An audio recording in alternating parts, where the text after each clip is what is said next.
1859 নম্বর হাদিস তাবরানী আওসাতের মধ্যে এসেছে, রাসূলুল্লাহ সাল্লাল্লাহু আলাইহি ওয়াসাল্লাম বলেছেন, আউয়ালু মা ইউহাসাবু বিহিল আবদু ইয়াউমাল কিয়ামাহ আস-সালাহ। কিয়ামতের দিন বান্দার প্রথম হিসাব নেওয়া হবে সালাতের। ফাইন সালাহাত সালাহাত সাইরু আমালি, যদি সালাত বিশুদ্ধ হয়, সালাত যদি আল্লাহর কাছে গৃহীত হয়, গ্রহণযোগ্য হয়, তাহলে অন্য সমস্ত আমলই সঠিক হবে এবং গ্রহণযোগ্য হবে। ওয়াইন ফাসাদাত ফাসাদা সাইরু আমালি, আর সালাত যদি নষ্ট হয় তাহলে রাসূলুল্লাহ সাল্লাল্লাহু আলাইহি ওয়াসাল্লাম বলেছেন, অন্য যত আমল আছে সবগুলো বরবাদ হয়ে যাবে, সবগুলো নষ্ট হয়ে যাবে। অর্থাৎ অন্য আমল কবুলের জন্য শর্ত হলো সালাত কবুল হওয়া। আশা করি বুঝতে পেরেছেন। হজ কবুল হওয়ার জন্য শর্ত কি? আগে সালাত গ্রহণযোগ্য হওয়া। সিয়াম কবুল হওয়ার জন্য শর্ত কি? সালাত। আপনি একটা মসজিদ একাই তৈরি করে দিচ্ছেন, কিন্তু এই মসজিদের নেকি পাওয়া বা সওয়াব পাওয়ার শর্ত কি? সালাত। আপনি সাদাকা করছেন, যাকাত দিচ্ছেন, কিন্তু কবুল হওয়ার শর্ত কি? সালাত। এইজন্য সালাত ব্যতিরেকে অন্য যত ইবাদতই করুক না কেন, ওই ইবাদত আল্লাহর কাছে গ্রহণযোগ্য হবে না। আমি সালাত সম্পর্কে বলতে চাচ্ছি না, সালাতের প্রস্তুতি নিয়ে একটা কথা বলবো আপনাদের কাছে। সালাতের প্রস্তুতি নেওয়ার মধ্যে কি আছে বা এই বিষয়টা আপনাদের কাছে কেমন যেন মনে হচ্ছে, সালাতের প্রস্তুতি এটা নিয়ে আবার কি আলোচনা করবে, এটা আপনার কাছে মনে হচ্ছে, এটা আমার কাছে মনে হচ্ছে। আলোচনাটা করি, আপনি আসলে মুসল্লি কি না এটা নিজেও যাচাই করবেন। আজকে কয়েকটা পাঠ আছে, একটা পাঠ সালাত কেন কবুল হয় না, তার মধ্যে আমি চারটা কারণ বলে থাকি। এক নম্বর কারণ, সালাত আদায় করে কিন্তু তার আকীদা ঠিক না, ভিতরে তাওহীদ নাই, বরং তাগুতে ভর্তি, শিরক বিদআত যত কুসংস্কার আছে সবগুলো ভর্তি ভিতরে। এই জন্য ওই ব্যক্তির সালাত কবুল হয় না। দুই, সালাত আদায় করে কিন্তু মুহাম্মদ সাল্লাল্লাহু আলাইহি ওয়াসাল্লামের তরিকায় আদায় করে না। রাসূলুল্লাহ সাল্লাল্লাহু আলাইহি ওয়াসাল্লাম বলেছেন, স্পষ্ট হাদিস, সহিহ বুখারী 631 নম্বর হাদিস, সাল্লু কামা রাআইতুমুনি উসাল্লি, তোমরা ওইভাবেই সালাত আদায় করো যেভাবে আমাকে সালাত আদায় করতে দেখছো। সবাই সালাত পড়ি, কিন্তু রাসূল সাল্লাল্লাহু আলাইহি ওয়াসাল্লামকে ফলো করে, আল্লাহ রাসূলকে অনুসরণ করে কয়জন সালাত আদায় করি, এইরকম লোক পাওয়া মুশকিল। আমি এই যুগের কথা বলছি না, আমি স্বয়ং সাহাবা কেরামের যুগের কথা বলছি। আনাস রাদিয়াল্লাহু আনহু নাম জানেন না?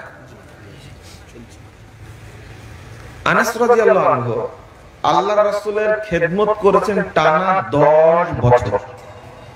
কয় বছর? 10 বছর। সহিহ বুখারী 529 530 নম্বর হাদিস খুলে দেখবেন। রাসূল সাল্লাল্লাহু আলাইহি ওয়াসাল্লামের যুগের সালাতের কথা বলেছেন। তিনি বলেছেন,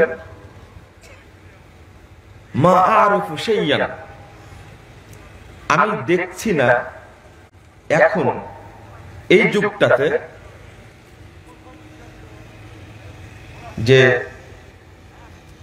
তোমরা যে আমলগুলো করছো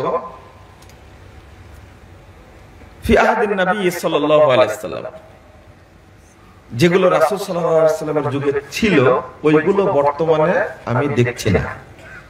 কিলা সালাহ, কি ব্যাপার, সালাত কি নাই? মারিফু শাইয়া, আনাস ইবনে মালিক রাদিয়াল্লাহু আনহু তিনি বলছেন যে রাসূল সাল্লাল্লাহু আলাইহি ওয়াসাল্লামের যা যুগে যা ছিল আমি আজকে কিছুই দেখতে পাচ্ছি না। আপনারা কি বুঝতে পারছেন আমার কথাটা? আনাস রাদিয়াল্লাহু আনহু সাহাবী, তিনি বলছেন যে আমি রাসূল সাল্লাল্লাহু আলাইহি ওয়াসাল্লামের যুগে যা দেখেছি তোমাদের যুগে আজকের যুগে কিছুই দেখতে পাচ্ছি না। কিলা সালাহ, তাকে প্রশ্ন করা হলো সালাত কি না? সালাত না? তখন বলছেন আসসালাহ কদ দাইয়াইতুম মা দাইয়াইতুম, সালাত নাই। সালাতকে যেভাবে নষ্ট করেছো, রাসূলের যুগের সালাত কি এখন আর আছে? এর সহিহ বুখারীর হাদিস। পরের হাদিসটাতে ইবনে শিহাব জুহরি তিনি বলছেন লাকিতু আনাস ইবনে মালিক বিদিমাশক ওয়া হুয়া ইয়াবকি, আমি দিমাশকে আনাস রাদিয়াল্লাহু আনহুর সাথে সাক্ষাৎ করলাম। ইবনে শিহাব জুহরি তিনি একজন তাবেঈ। সাক্ষাৎ করলাম, দেখছি উনি বসে বসে ফুপিয়ে ফুপিয়ে কাঁদছেন। ওমা ইয়াবকি, জিজ্ঞেস করছেন আপনাকে কাঁদাচ্ছে কিসে, কেন কাঁদছেন? তখন বলছেন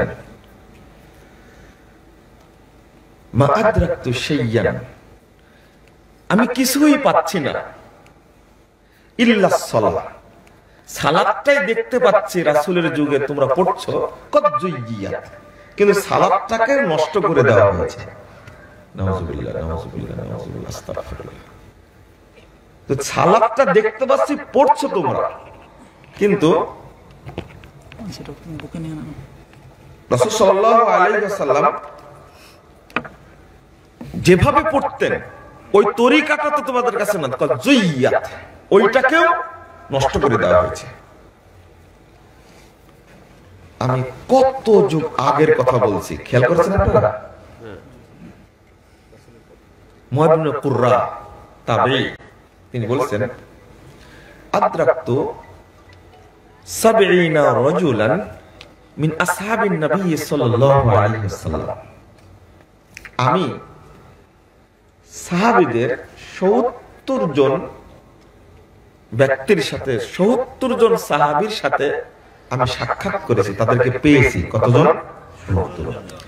লাউ খারাজু আল-ইয়াম, যদি ৭০ জন সাহাবী আজকে পৃথিবীতে আসে, বের হন তারা, মা আরাফু শাইয়ান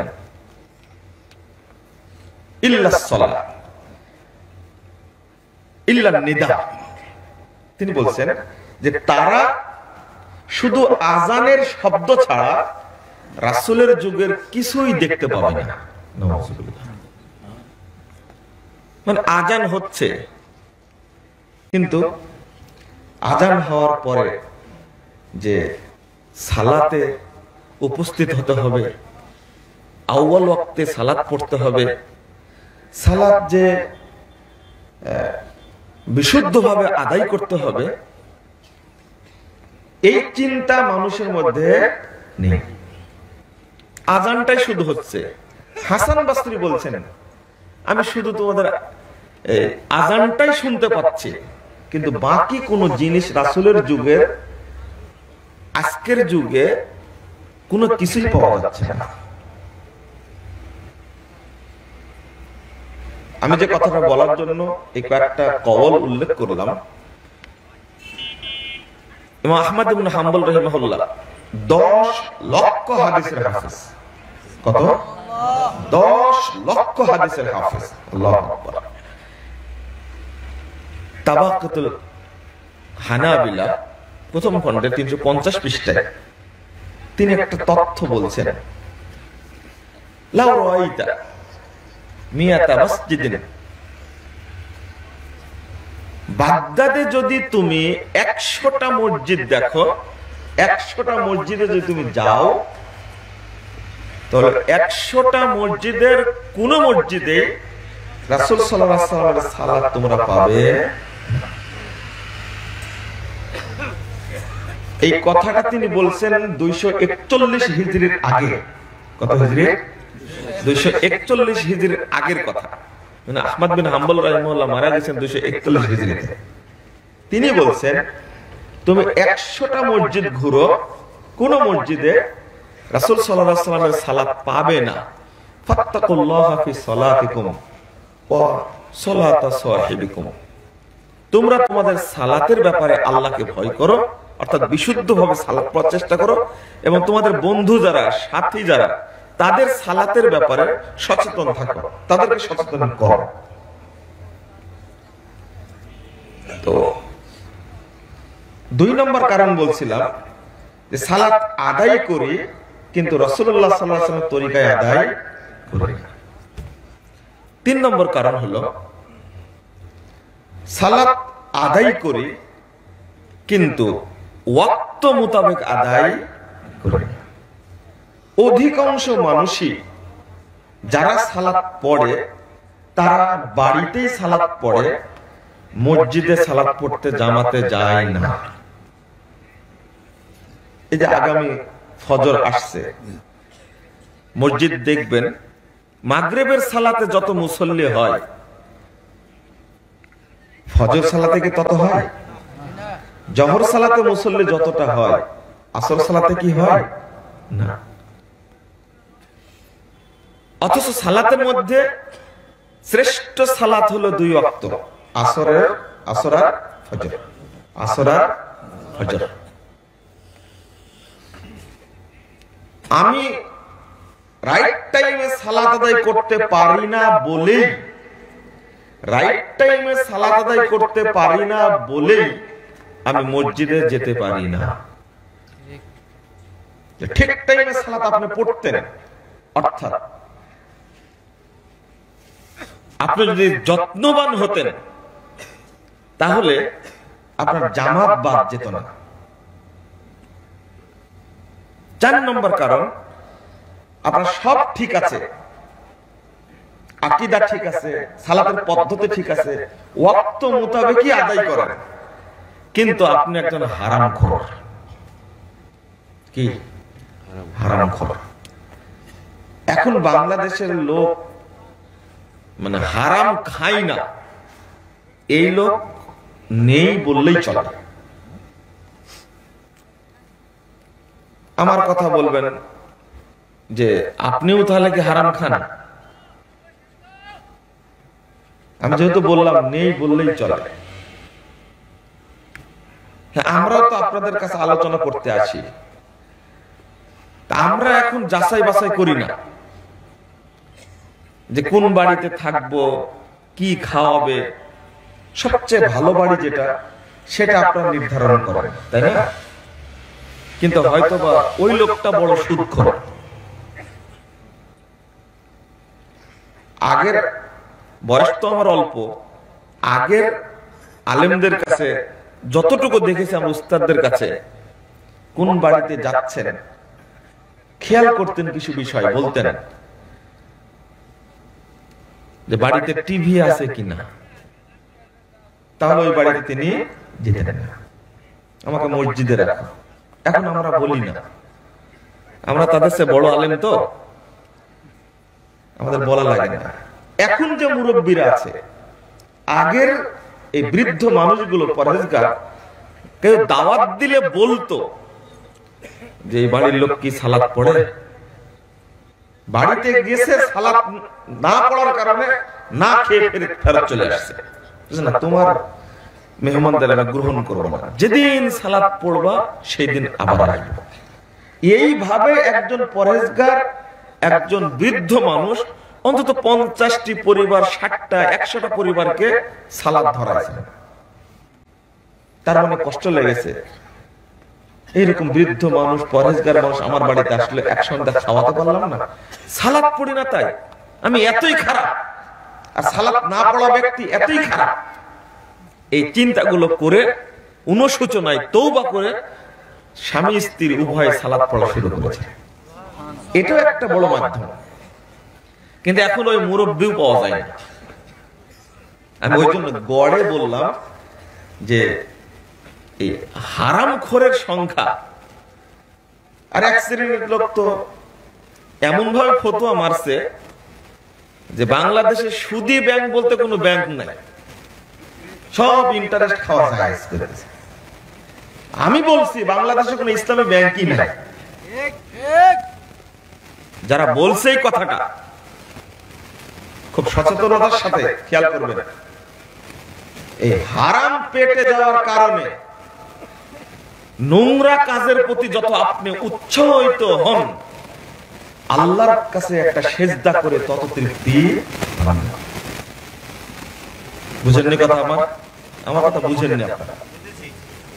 হারাম খাওয়ার কারণে আপনি সালাত পড়েন প্রশান্তি পান না, সেজদা করেন প্রশান্তি পান না। 4 রাকাত জোহরের সালাত আদায় করতে আপনার সর্বোচ্চ সময় লাগে 2.5 মিনিট। কয় মিনিট? 2.5 মিনিট। আর সেজদা এত জোরে জোরে মারে, এত জোরে জোরে মারে, মনে হচ্ছে যে ওকে এই গরম তেলের মধ্যে ফেলে দেওয়া হয়েছে। আর ইমামগুলো ওইরকম। আপনি সূরা ফাতিহা না পড়তে পড়তে দেখবেন যে ও রুকু থেকে উঠে সাদা সেজদায় গিয়ে মানে মুখের দিকে পাত্তাই দেয় না। অধিকাংশ ইমামের অবস্থা এরকম। কারণ হলো ইমাম, বক্তা, খতিব তারা যে হারাম খায়। কি হারাম খায়? এই যে শরীয়ত বিক্রি করে তাবিজের ব্যবসা করে যে রুজি খায়, এটা হালাল না হারাম? এই তাহাজ্জুদ পড়ে কোনো কাজ হবে? হেলিকপ্টার নিয়ে আসলো, 1 লাখ টাকা হাতে দিলেন, হেলিকপ্টার ভাড়া দিলে 70,000 টাকা নিয়ে চলে গেল। আর যারা প্রোগ্রামটা করলো ওই প্রতিষ্ঠানের 12টা বাজলো, আর 3 বছর ওকে আর কোনোদিনই নিয়ে আসবে না। যা আদায় হয়েছিল সবই শেষ। আপনারা ঠিক বলছেন কেন? ঠিক বলছেন কেন? আপনারা নিয়ে আসেন তো, আপনারা ওই হুজুরের পিছনে ঘুরেন কেন? বুঝেননি কথা আপনারা? একজন বলছে যে 80,000 টাকা ডিমান্ড, না হলে যায় না। আগে 50,000 দিতে হবে, মঞ্চে উঠার আগে 30,000 দিতে হবে। এই বক্তা হারাম করো না। মঞ্চে উঠার আগে 30,000 কেন? ওই যে মঞ্চ থেকে নামার পরে খুব তাড়া আছে, আমি চলে যাব, ওই কেঁচাকেচি করবেন আপনারা, আগে 30,000 দেন, তারপরে কত হলো সব মিলে 80। কি চমৎকার ব্যবসা! আমাদের বক্তব্যে তো কোনো কাজ হবে না। আমি আপনাদের বলছি না যে আমরা ভালো, হারামের সাথে সবাই যে জড়িত। এই যে দুর্নীতি, আত্মসাৎ হচ্ছে না, কোন ব্যক্তি সুযোগ পেয়েছে আর দুর্নীতি করেননি। একটা রিকশাওয়ালার চেয়েও একজন বড় আমলা, সরকারের বড় আমলা একটা রিকশাওয়ালার চেয়েও খারাপ। কেন? একজন রিকশাওয়ালা, বাংলাদেশি রিকশাওয়ালা বা বাংলাদেশে একজন আপনার গাড়ি চালায়, দুবাইয়ে টাকা পেয়েছে, বাংলাদেশি টাকার প্রায় 60 লক্ষ টাকা। টাকা পাওয়ার পরে সে টাকাটা মালিককে খোঁজার জন্য প্রশাসনের হাতে দিয়েছে। বাংলাদেশে এরকম লোক পাওয়া যাবে? এই বাঙালি, এই বাংলাদেশেরই ছেলে, কিন্তু গেছে কোথায়? দুবাইয়ে গেছে।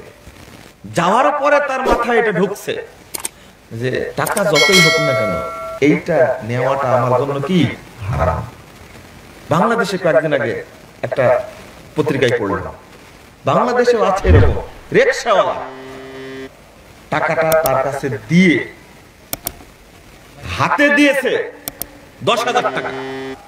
বলছেন না, আমি 10,000 টাকা নেব না, 1 টাকাও নেব না, নিলে তো সবই নিতে পারতাম। তো বলেন এই রিকশাওয়ালা বড় আমলার চেয়ে অনেক ভালো না? অনেক ভালো। আর ও এতে পড়ে পাওয়া টাকা না, সরকারের কোষাগারে গচ্ছিত কোটি কোটি টাকা ও আত্মসাৎ করছে, করছে না? তাহলে কোন সেক্টরটা হারামতে খালি আছে? আল্লাহ রাব্বুল আলামিন বলেছেন ইন্নাস সালাতা তানহা আনিল ফাহশা ওয়াল মুনকার। সূরা আনকাবুত 45 নম্বর আয়াত। নিশ্চয় সালাত বাধা দিবে যাবতীয় অন্যায় কর্ম, পাপ কর্ম থেকে বাধা দিবে। আপনি 40-50 বছর যাবত সালাত আদায় করছেন, এখন পর্যন্ত আপনি সুদ ছাড়তে পারেননি, আসলে কি সালাত পড়েন আপনি? না। আমি কেন বলবো যে সালাতের প্রস্তুতি আগে নেন, তারপরে সালাত পড়েন? প্রস্তুতিটা আগে দরকার। কেন? আপনি 60 বছর যাবত ব্যবসা করছেন, সুদী ব্যবসা করছেন, 60 বছর যাবত সালাত আদায় করছেন, সুদের মতো একটা জঘন্য পাপের সাথে জড়িত। রাসূল সাল্লাল্লাহু আলাইহি ওয়াসাল্লাম বলছেন কোন ব্যক্তি যতদিন সুদ খাবে ততদিন যেন ও মায়ের সাথে জিনা করবে। যেদিন ছাড়বে সুদ, তওবা করবে, জিনা বন্ধ হবে, তার আগ পর্যন্ত জিনার পাপ হতেই থাকবে। মায়ের সাথে জিনার পাপ, তওবা, নাউযুবিল্লাহ। একজন চেয়ারম্যান আমাকে বলছেন এই হাদিসটা এইভাবে অনুবাদ না করলে হয় না। আমি বললাম কেন? বলছে শুনতে খুব খারাপ লাগছে।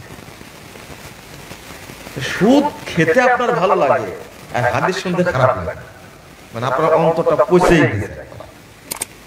এটা তো হাদিস। আর-রিবা সাবউনা জুজা আইসারুহা আইয়ান কিহার রাজুল উম্মাহ,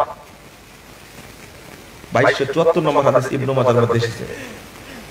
সুদের পাপের ভাগ হলো 70টা, তার মধ্যে সবচেয়ে ছোট ভাগটা হলো কোন ব্যক্তি যেন তার মায়ের সাথে জিনায় লিপ্ত থাকে। এইটা শুনতে খারাপ লাগছে, ভয় পেয়ে যে সুদ ছাড়বে, এই নাউজুবিল্লাহ কত বছর শুনছি আপনাদের কাছ থেকে। কেউ কিস্তি দেওয়া ছাড়ছেন আপনারা? কেউ ছাড়েন? জমি কট নেওয়া ছাড়ছেন আপনারা? জমি কট নেওয়া বোঝেননি মনে হয়, বন্ধক, তাই না? কেন এটা তো ছাড়েন না এখনো? বক্তব্য কতদিন যাবত দিচ্ছি, আপনারা নিয়ে আসেন। এই যে পিরোজ আলী বলে, ভাইল মির্জাপুর বলে, এটা কোনো নতুন এলাকা সম্ভবত। এই যে ফুলবাড়িতে প্রোগ্রাম হয়, বিরাট প্রোগ্রাম হয় না? কত শুনলেন? হারামের বিরুদ্ধে বললাম, তাগুতের বিরুদ্ধে বললাম, একজনও কি ছাড়ছেন? মানে কথা শোনার শুনে খারাপ লাগছে কেন? আফসোসে সুদ, ঘুষ, আত্মসাৎ, জুয়া কারবারি, এই ফটকাবাজি সবগুলো থেকে বিরত থাকবে, তো বিরত থাকে না তারা। আর লাট সাহেব আছে, প্রতিদিন 30টা থেকে 35টা 50টা সিগারেট লাগে। এই ভদ্র বদটা সমাজকে নষ্ট করছে, ও নামাজও পড়ে। আছে না বিড়ি খোর, আছে না এরকম? বিড়ি খাওয়াটা একটু হালকা হয়ে গেছে ফতোয়াটা, কারণ হুজুর হলো জর্দা আর বলে এটা মাকরু, এটা মাকরু। বেটা তুমি জর্দা খাও বলে বিড়িকে মাকরু বলছো। আর এই সুযোগে মাদক সন্ত্রাস, যেটা আপনার দুর্নীতি সন্ত্রাস আর মাদক সন্ত্রাস সব এক জায়গায় হয়েছে। মাদকতার ছড়াছড়ি। একটা টাইট খুতবা যদি দেয় কোন আলেম এই মাদকতার বিরুদ্ধে কোন জুমার সালাতে, অন্তত 10 জন মানুষ হলে চেঞ্জ হবে। কিন্তু হুজুর যে জর্দা কর বললেই বলবে, তা আপনি তো জর্দা মারছেন অনেকদিন থেকে, আমাদের আবার বিড়ির বিরুদ্ধে ওয়াজ করেন কেন? এটা তো কত খারাপ জিনিস, ও খেয়ালই করেন। সালাত পড়ে কি করবে ও তো ভাবতেই পারে না। আর হুজুর এত বদের বদ, বলে যে গুল মুখে দিয়ে কেরাত করলে সালাতে খুব তেলাওয়াতটা খুব সুমধুর লাগে। দেখো তোর ওযুই নাই, সালাত পড়ে কি করবে? গুল মুখে দিলে ওযু থাকবে? ওটা তো হারাম। ওটা বিড়ি ঘরের চাই একটু বেশি খারাপ। বেড়ি খত কুলি টুলি করে এসে সালাত পড়া শুরু করে, আর এ মুখে জর্দা দিয়ে গুল ভর্তি করে কেরাত করে, আর বলে কেরাত খুব ভালো হয়। আপনারা রাগ করেন না, আমি যেগুলো বলছি না বাস্তব সমাজচিত্র এগুলো। গুলখোর হুজুরের বক্তব্য শুনে মানুষ চেঞ্জ হবে? হারাম থেকে মানুষকে বিরত রাখবেন কি করে? যাক, আমি 4টা কারণ বললাম, আমি আবার বলছি। নাম্বার 1, 1 নম্বর, সালাত পড়ে কিন্তু আকীদা ভালো না।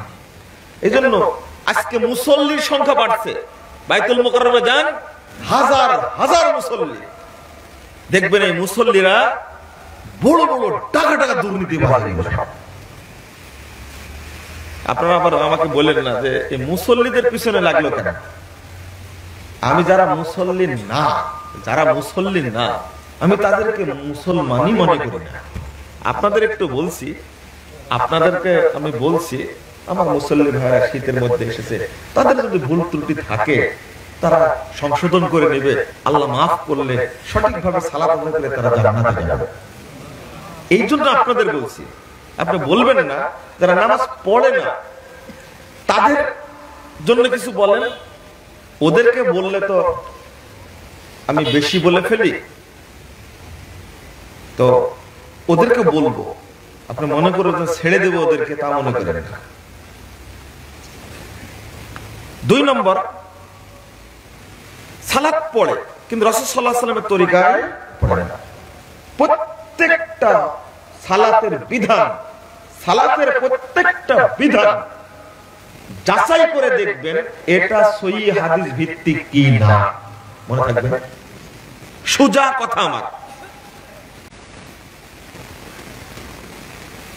একজন ভাই গত পরশু দিনে ফোন দিয়েছে সৌদি আরব থেকে যে আপনার জাল হাদিসের কবলে রাসূল সাল্লাল্লাহু আলাইহি ওয়াসাল্লাম সালাত পড়লাম, পড়ে তো আমি মানসিকভাবে প্রস্তুত সঠিকভাবে সালাত পড়ব, কিন্তু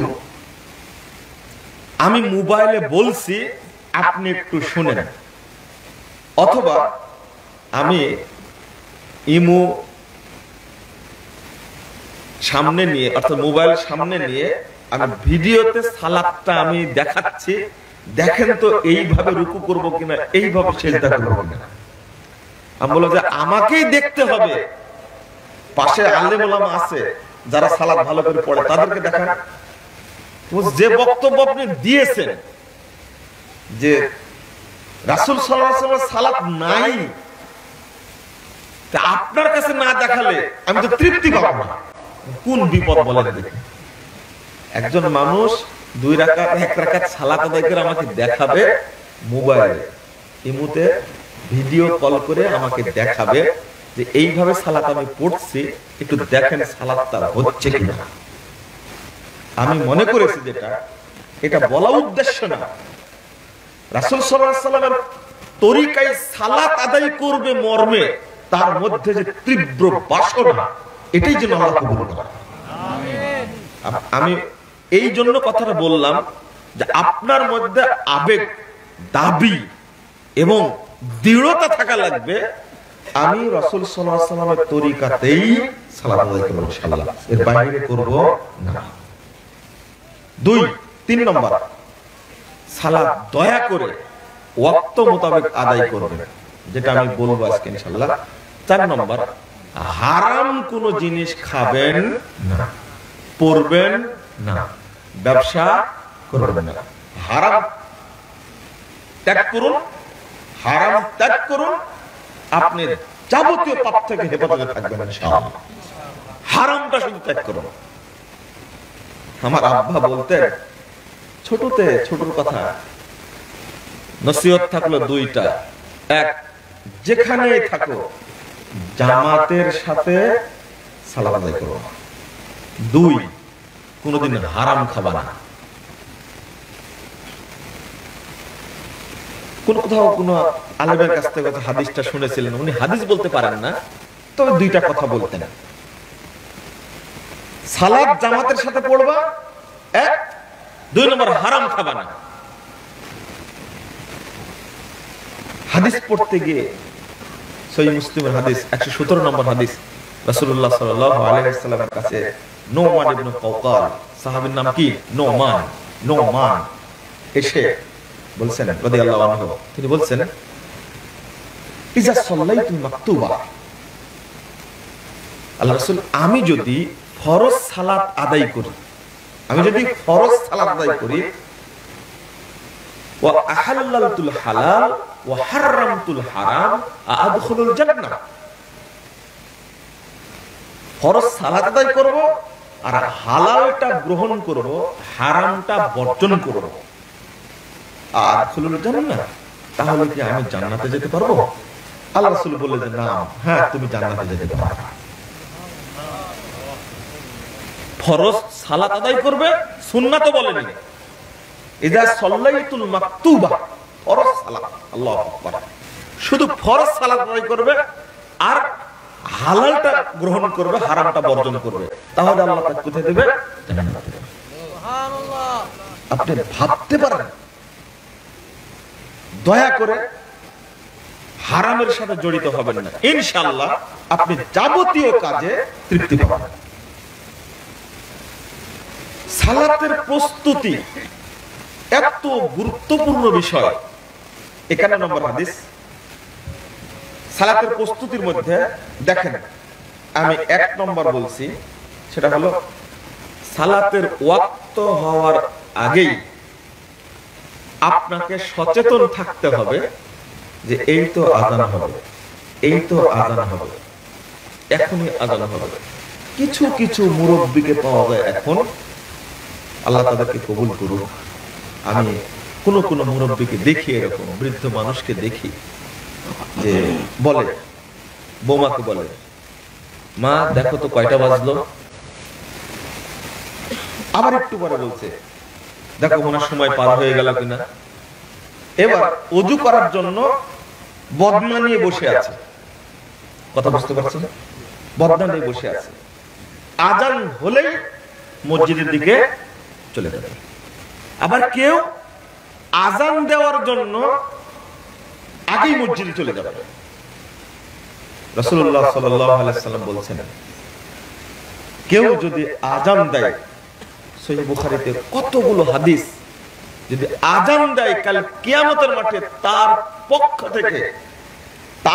পক্ষে গাছপালা, ইট, পাথর, পৃথিবীর যত কিছু আযানের শব্দ শুনেছে সবই আল্লাহর কাছে গিয়ে তার জন্য সাক্ষ্য দান করবে।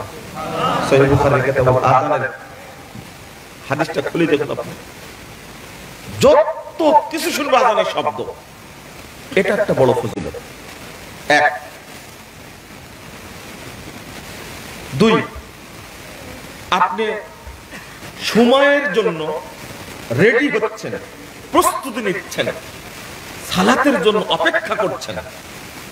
রাসূল সাল্লাল্লাহু আলাইহি ওয়াসাল্লাম বলছেন, আসলে সময়ের একটা যে গুরুত্ব, কারণ কি? 103 নম্বর আয়াত সূরা বাকারা, সূরা নিসা, আল্লাহ বলছেন, ইন্নাস সালাতা কানাত আলাল মুমিনিনা কিতাবাম মাওকুতা, নিশ্চয় মুমিনদের উপরে সালাতকে ফরজ করা হয়েছে নির্দিষ্ট ওয়াক্তে, নির্ধারিত সময়ে সালাতকে কি করা হয়েছে?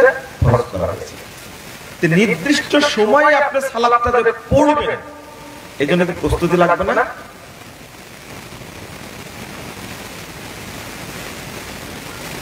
আল্লাহ রাসূল সাল্লাল্লাহু আলাইহি ওয়াসাল্লাম বলছেন, তিরমিজির 51 নম্বর হাদিস, যালিকুমুর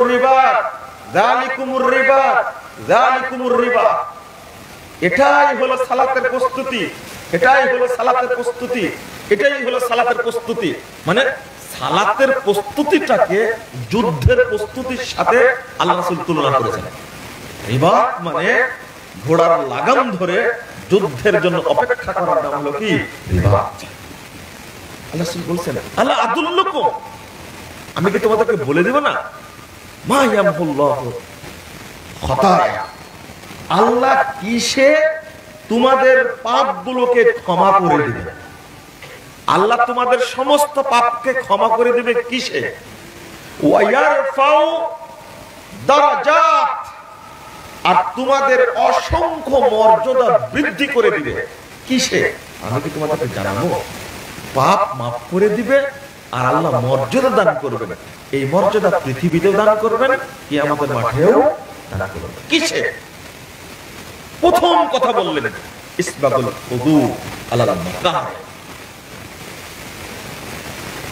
অশান্তি সত্ত্বেও চাচ্ছেন না ওযু করবেন আপনি, এরপর আপনি ওযু করলেন ইসবাগ, সুন্দরভাবে ওযু করলেন।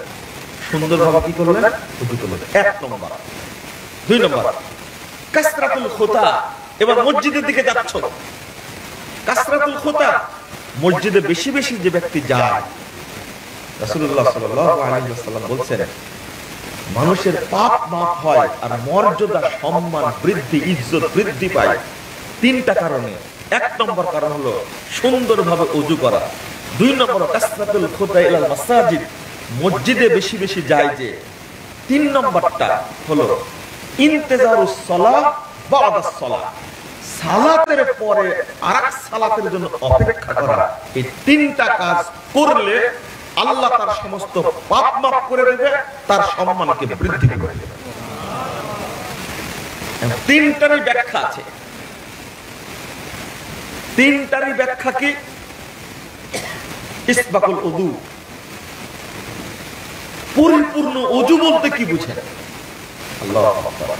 পরিপূর্ণ ওযুর যে ফজিলত, সহিহ মুসলিম 122 পৃষ্ঠা খোলেন, প্রথম খণ্ডে রাসূল সাল্লাল্লাহু আলাইহি ওয়াসাল্লাম বলেছেন মান তাওয়াদ্দা ওয়া আহসানাল উযুয়া, যে ব্যক্তি ওযু করলো এবং পূর্ণরূপে সুন্দরভাবে ওযু করলো, পূর্ণরূপে সুন্দরভাবে ওযু করলো, রাসূল সাল্লাল্লাহু আলাইহি ওয়াসাল্লাম বলেছেন ওয়া ক্বালা আশহাদু আল্লা ইলাহা ইল্লাল্লাহ ওয়াহদাহু লা শারীকা লাহু ওয়া আশহাদু আন্না মুহাম্মাদান আবদুহু ওয়া রাসূলুহু। ওযু করার পরে যে ব্যক্তি এই দোয়াটা পড়লো, সুন্দরভাবে ওযু করার পরে যে ব্যক্তি এই দোয়াটা পড়লো, ফুতিহাত লাহু আবওয়াবুল জান্নাতিস সামানিয়া, তার জন্য জান্নাতের 8টি দরজা খুলে দেওয়া হবে। ইয়াদখুলু মিন আইয়িহা শা, তাকে অধিকার দেওয়া হবে 8টি দরজার যে কোনো দরজা দিয়ে জান্নাতে প্রবেশ করতে পারবে। আপনি এবার বলেন কত ফজিলত!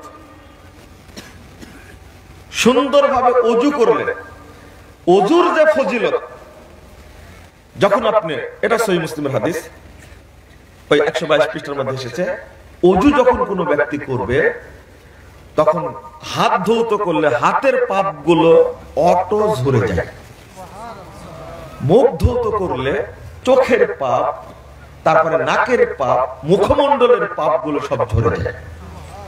হাত ধৌত করলে সব পাপগুলো ঝরে যায়। যখন ওযুকারী পা ধুয়ে ফেলে তখন ওই ব্যক্তি, আল্লাহ রাসূল বলছেন, এতই নিষ্পাপ হলো যেন ওই দিনই তার মা তাকে জন্ম দিয়েছে। এটা হলো ওযুর ফজিলত, এটা হলো ওযুর ফজিলত। ওই 122 পৃষ্ঠায় সহিহ মুসলিমের মধ্যে এসেছে, যেটা একটু পরে বলছি।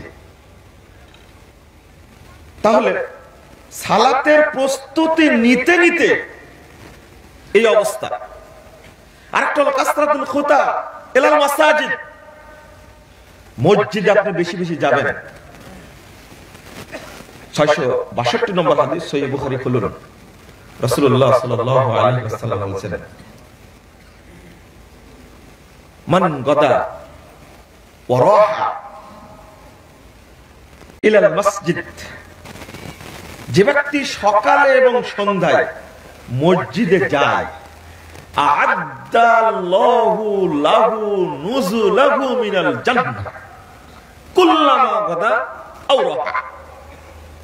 সুবহানাল্লাহি ওয়া বিহামদিহি। সকালে সন্ধ্যায় যতবার মসজিদে যায়, আল্লাহ রাব্বুল আলামিন তার জন্য প্রত্যেকবারের জন্য পৃথক পৃথক মেহমানদারি জান্নাতে তৈরি করে রাখবেন, রেডি করে রাখবেন। আ'আদাহুল্লাহু লাহু, আ'আদাল্লাহু লাহু নুজুলাহু মিনাল জান্নাহ। মানে যতবার গেছে। ইমাম নববী বলছেন কি জানেন? আল্লাহু আকবার। ইমাম নববী ব্যাখ্যা দিচ্ছেন যে মানুষ বুঝে না কারো বাড়িতে যখন কেউ মেহমান হয়ে যায় তার জন্য নাস্তা রেডি করে না? তো আল্লাহর ঘরে যখন কোনো বান্দা যায় তখন মূলত আল্লাহর মেহমান হয়ে যায়। এই জন্য আল্লাহর মেহমানের জন্য আল্লাহ প্রত্যেকটি ওয়াক্তের জন্য পৃথক পৃথক জান্নাতে মেহমানদারি প্রস্তুত করে রাখেন। পরের হাদিস, পরের অংশটা হলো কুল্লামা গদা আর, মানে এটাতে আরো ইঙ্গিত করলেন যে ওয়াক্তে যাবে সেই ওয়াক্তের জন্যই মেহমানদারি থাকবে। আপনি অনেক সময় জোহরে যান, হয়তো আসরে যেতে পারেন না, আসরে যান হয়তো মাগরিবে যেতে পারেন না, কিন্তু আপনার মেহমানদারি বন্ধ থাকবে না। অর্থাৎ যে ওয়াক্তে যাবেন মসজিদে ওই ওয়াক্তের জন্যই কি থাকবে? মেহমানদের জান্নাতে রেডি রাখবেন আল্লাহ রাব্বুল আলামিন। আপনি এবার ভাবেন যে আপনি 5 ওয়াক্ত সালাতে যে যত মসজিদে যাবে, যে যত মসজিদে যাবে আল্লাহ রাব্বুল আলামিন প্রত্যেক ওয়াক্তের জন্য তত মেহমানদারি প্রস্তুত রাখবেন। তিরমিজির হাদিস, জুমার দিনের কথা এসেছে। আর কাসরাতুল খুতা, এই যে হাদিসটা বলি 9347 নম্বর হাদিস, তাবরানী আওসাতের মধ্যে এসেছে। এবার শুনেন হাদিসটা। মসজিদে যাওয়ার ফজিলত বলতে গেলে আমার বক্তব্যের টাইমটা শেষ হয়ে যাবে। রাসূলুল্লাহ সাল্লাল্লাহু আলাইহি ওয়াসাল্লাম বলেছেন, যখন কোনো ব্যক্তি মারা যায়, যখন কোনো ব্যক্তি কি মারা যায়, ইউতার রাজুলু ফি কবরি, ওই ব্যক্তির কবরে একজন ব্যক্তিকে পাঠানো হয়। ফাইদা উতিয়া মিন কিবালি রাসিহি, যখন ওই ব্যক্তিকে ঢোকানো হয় কবরে, পাঠানো হয় মাথার দিক থেকে, মাথার দিক থেকে কবরে যখন ঢোকানো হয় ব্যক্তিকে, এটা আযাবের ফেরেশতা। কিসের ফেরেশতা? ঢুকতে চাই, দাফাআতুহু তিলাওয়াতুল কুরআন, তখন কুরআন তেলাওয়াত ওই ফেরেশতাকে বাধা দান করে যে তুমি এই দিক দিয়ে কবরে ঢুকতে পারবে। ওয়াইদা উতিয়া মিন কিবালি ইয়াদিহি, যখন সামনাসামনি ঢুকতে লাগে, যখন সামনাসামনি ঢুকতে লাগে কবরের মাঝে, তখন দাফাআতুহু সাদাকা, ও দুনিয়ায় যে সাদকা দিয়েছে ওই সাদাকা তখন তাকে বাধা দেয় যে না, এই দিক দিয়ে কবরে ঢোকার কোনো পথ নেই। ওয়াইদা উতিয়া মিন কিবালি রিজলাইহি, যখন দুই পায়ের দিক থেকে, দুই পায়ের দিক থেকে ঢুকতে চায়, যখন পাঠানো হয় ঢোকার জন্য তাকে, দাফাআহু মাশিউহু ইলাল মাসাজিদ, আল্লাহু আকবার, ওই যে মসজিদে গেছে পায়ে হেঁটে, পায়ের দিক থেকে ঢুকতে চাইলেই মসজিদে ঢোকার যে নেকি, এই নেকি তাকে বাধা দান করবে। মসজিদে যে যত বেশি যাবে তার কবরে আযাবের ফেরেশতা ঢুকতে পারবে। তারপরে আল্লাহ বললেন ওয়াসসাবরু হাজাজাহু, যখন কোনো দিকে ঢুকতে পারল না, যে ধৈর্য ধারণ করেছে বিপদে, এই ধৈর্য তাকে বন্দী করে রাখবে কিয়ামত পর্যন্ত, যেন ওই কবরে আর কোনোদিন ঢুকতে না পারে। বুঝতে পারছেন কথা? এবং ধৈর্যকে আটকে দেবে। এখানেও মসজিদে যাওয়ার ফজিলত বর্ণিত হয়েছে। রাসূলুল্লাহ সাল্লাল্লাহু আলাইহি ওয়াসাল্লাম বলছেন, 660 নম্বর হাদিস সহিহ বুখারী,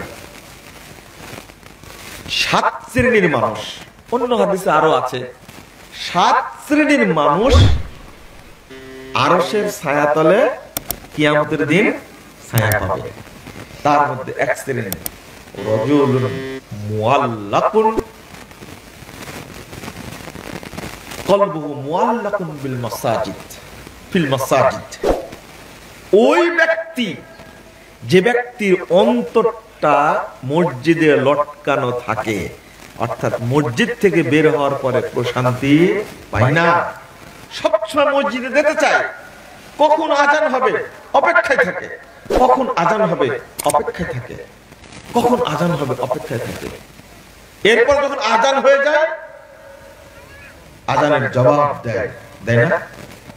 সহিহ মুসলিমের হাদিস, রাসূলুল্লাহ সাল্লাল্লাহু আলাইহি ওয়াসাল্লাম বলছেন আজানের জবাব দিচ্ছে।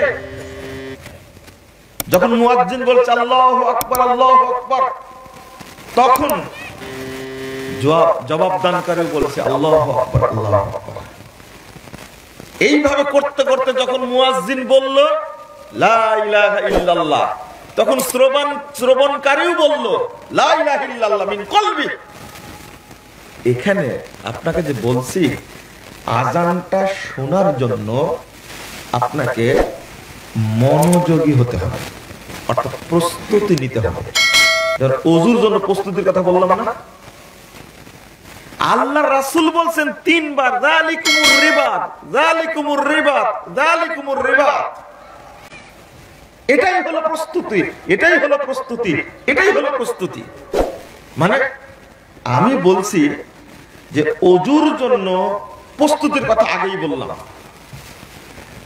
2 নম্বর বলছি যে আজানের যে জবাব দিবেন তার জন্য একটা প্রস্তুতি লাগবে, কারণ হাদিসে একটা শর্ত করা হয়েছে মিন কলবি, অর্থাৎ ও আজানের জবাব দিবে একাগ্রতার সাথে, নিরিবিলি একবারে আল্লাহর দিকে অন্তরকে রুজু করে ফিরিয়ে দিয়ে আজানের জবাব দিবে, দাখালাল জান্নাহ, সে ব্যক্তি জান্নাতে প্রবেশ করবে। তাহলে আজানের জবাব দেওয়ার জন্য কি আছে? একটা কি আছে? প্রস্তুতি আছে। এখন আজান হবে, আমি হয় ওযু করে বসে থাকলাম অথবা ওযুর আগে বসে থাকলাম, তবে ওযু করে বসে থাকা ভালো, আজানের জবাবটা আপনি দিবেন। এই জন্য রেডি, আমি ওযু করে বসে আছি। এবার আজানের জবাবটা আপনি একবার একাগ্রতার সাথে দিতে থাকলেন। আল্লাহ রাসূল সাল্লাল্লাহু আলাইহি ওয়াসাল্লাম বলছেন যে ওই ব্যক্তি জান্নাতে প্রবেশ করবে। প্রসিদ্ধ হাদিস, কেবল আজান দিয়েছে, কেবল কি আজান দিয়েছে, এখনো দোয়া পড়েনি, জান্নাতে চলে গেছে। বুঝেননি মনে হয়? কেবল কি আজানের জবাব দিয়েছে, আজানের জবাব দিয়েছে, দোয়া পড়েনি, তার আগে কোথায়? জান্নাতে চলে গেছে। রাসূলুল্লাহ সাল্লাল্লাহু আলাইহি ওয়াসাল্লাম এবার বলছেন আজানের পরে যে ব্যক্তি দরুদ পাঠ করবে এবং আল্লাহুম্মা রাব্বা হাযিহি দাওয়াতিত তাম্মা ওয়াস সালাতিল কায়িমা, আসনা দোয়াটা পড়েন আপনারা, এই দোয়াটি যে ব্যক্তি পড়বে ওয়াজাব হাল্লাত লাহু শাফাআতি, তাকে সুপারিশ করা আমার জন্য ওয়াজিব হয়ে যাবে। তাহলে আপনাকে আজানের দোয়াটা পড়তে হবে, এর জন্য একটা প্রস্তুতির দরকার। আমরা কেউ প্রস্তুতি নেই না, আজান হচ্ছে জবাবও দিচ্ছি না, নিজের কাজ নিজে করেই যাচ্ছি। 2, আজান দিলেন আপনি মসজিদে গিয়ে, ফজিলত তো শুনেছেন, মুয়াজ্জিনের ফজিলত এত বেশি, আল্লাহ রাব্বুল আলামিন তাকে মর্যাদা দিবেন, সে এত লম্বা মানুষ হবে, আল্লাহ রাব্বুল আলামিন দেখাবেন এরা হলো মুয়াজ্জিন। কাল কিয়ামতের মাঠে তাদেরকে সম্মান দেওয়ার কারণে সবাই চিনতে পারবে এরা হলো মুয়াজ্জিন। মান আযযানা 12 সানা, আল্লাহ রাসূল বলেছেন যে ব্যক্তি 12 বছর আযান দিবে, 7 বছর আযান দেওয়ার যে হাদিস, এই হাদিসটা জয়ীফ। 12 বছর যে ব্যক্তি আযান দিবে, মুয়াজ্জিন হবে, রাসূল সাল্লাল্লাহু আলাইহি ওয়াসাল্লাম বলেন ওয়াজাবাত লাহুল জান্নাহ, তার জন্য জান্নাত ওয়াজিব হয়ে যাবে। তাহলে আযানের যে ফজিলত, যেটা আগেই বললাম আপনাদেরকে, আবার এখনো বললাম, এবার আযান হলো, জবাব দিলেন, এইবার মসজিদে যাবেন অথবা মসজিদে গিয়ে আযান দিলেন, বা আজানের পরে যে সময়টা, এমন একটা টাইম, দুইটা জিনিস কেবলমাত্র আপনার তকদিরকে পরিবর্তন করতে পারে। দুইটা জিনিস কেবল আপনার তকদিরকে পরিবর্তন করতে পারে। এক নম্বর, লা ইয়ারদুদ তাকদীর ইল্লা বিদুআ।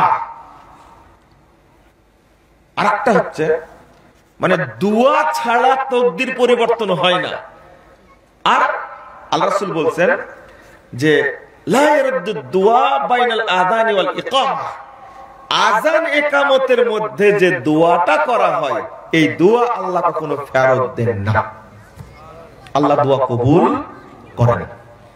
তো আপনি একটু চিন্তা করলেন না, আযান হয়ে গেছে, টাইম হয়ে গেছে বুঝলেন, আযানও হয়ে গেছে বুঝলেন, ইকামতও হয়ে যাচ্ছে, এতই ছেঁচড়ের ছেঁচড়, মানে এতই অলসের অলস, ছেঁচড়া বুঝেন আপনারা? এই মুসল্লি এত ছেঁচড়া, সালাতের ওয়াক্ত হয়ে গেছে, কোনো খেয়াল নাই। তারপরে আযান হয়ে গেছে, তাও হুঁশ হয়নি, ইকামত হয়ে গেছে, তাও হুঁশ হচ্ছে না। এই তাড়াহুড়া করে ওযু করে মসজিদে যেতে যেতে 3 রাকাত শেষ। কয় রাকাত আছে? 1 রাকাত। কতদিন যাবত করছেন এটা আপনি? কতদিন যাবত করছেন? রাসূলুল্লাহ সাল্লাল্লাহু আলাইহি ওয়াসাল্লাম বলছেন, প্রথম কাতারে যারা দাঁড়াবে, আল্লাহ রাসূল বলছেন, তাদের জন্য সাল্লাত আলাইহিল মালায়েকা, অসংখ্য ফেরেশতা তার জন্য দোয়া করতেই থাকে। প্রথম কাতারে হাজির হতে হবে, কিন্তু আপনি পারলেন না, প্রস্তুতি নিলেন না, কিন্তু বাট আপনি মুসল্লি, আপনি মুসল্লি, এটাও শুনে রাখেন। এবার বলবো বেনামাজির কথা, এর সাথে সংশ্লিষ্ট, তাই ভয় পাবেন না। হাদিসটা বললে ভয় পাবেন না আপনারা। অনেকে ভয় পেয়ে আমাকে প্রশ্ন করে যে যা বললেন তাতে তো জান্নাতে যাওয়া যাবে না। 1010 নম্বর হাদিস, সহিহ মুসলিম এসেছে। রাসূলুল্লাহ সাল্লাল্লাহু আলাইহি ওয়াসাল্লাম বলছেন, আপনাকে যে বলছি সালাতের জন্য প্রস্তুতি নিতে হবে, কেন? লা ইয়াযালু কওমুন ইয়াতাআখারুনা আনিস সালাহ, এক শ্রেণীর মানুষ সর্বদাই পিছনে সালাত আদায় করে, একবারে যে সামনে পিছনে দাঁড়াবে, সব সময় তাড়াতাড়ি যায় না, আগে যাবে না। হাত্তা ইউআখিরাহুমুল্লাহু ফিন্নার, এই সমস্ত ব্যক্তিদেরকে আল্লাহ অবশেষে জাহান্নামে নিক্ষেপ করবেন। একটু ভাবেন, একটু মুসল্লি, 1, 2 মসজিদেও পড়ে, 3 জামাতেও পড়ে, ওর অপরাধ শুধু শেষে যে অংশগ্রহণ করে। বুঝেননি? একটু ভারী হয়ে গেল মনে হয়। ও কিন্তু মুসল্লি, 1, 2 মসজিদেও পড়ে, 3 জামাতেও পড়ে, কিন্তু অপরাধটা কি? কি অপরাধ? পড়ে যায়। এ রোগ আপনাদের সবার মধ্যে আছে বলেই কথা বলছেন না, পড়ে যায়। আল্লাহ রাসূল বলছেন, অবশেষে আল্লাহ এদেরকে জাহান্নামে দিবেন। ও বেনামাজি, এবার তুমি চিন্তা করো তোমার কি হবে। ও মুসল্লি, মসজিদে পড়ে, জামাতে পড়ে, ছোট্ট একটা অপরাধ, ও নিয়মিত সালাত আদায় করে কোথায়? একবার শেষ রাকাতে। আছে না অনেক মুসল্লি? আপনার এখন মনে হচ্ছে, আপনার এখন কি মনে হচ্ছে যে এই বেটা এই কাজ করে, মনে হচ্ছে না? আর আপনি যদি করে থাকেন, নিজেই মনে করছেন যে এই অপরাধটা আমার মধ্যে আছে। আমি কোনদিন প্রথম ওয়াক্ত সালাত, প্রথম কাতারে সালাত পড়তে পারিনি। ইমামের পিছনে তো দূরের কথা, প্রথম কাতার তো দূরের কথা, দ্বিতীয় কাতার তো দূরের কথা, তৃতীয় কাতার তো দূরের কথা। আমি সব সময় একবারে শেষ কাতারে গিয়ে দাঁড়াই তাড়াহুড়া করে, তাও যেতে যে 3 রাকাত নাই, 3 রাকাত নেই, বাকি 1 রাকাত পড়ে ঠক্কর ঠক্কর মেরে আমি সালাম ফেরা শেষ করে দিলাম। আসলে কি আপনি মুসল্লি? আপনি একবার বলেন তো দেখি।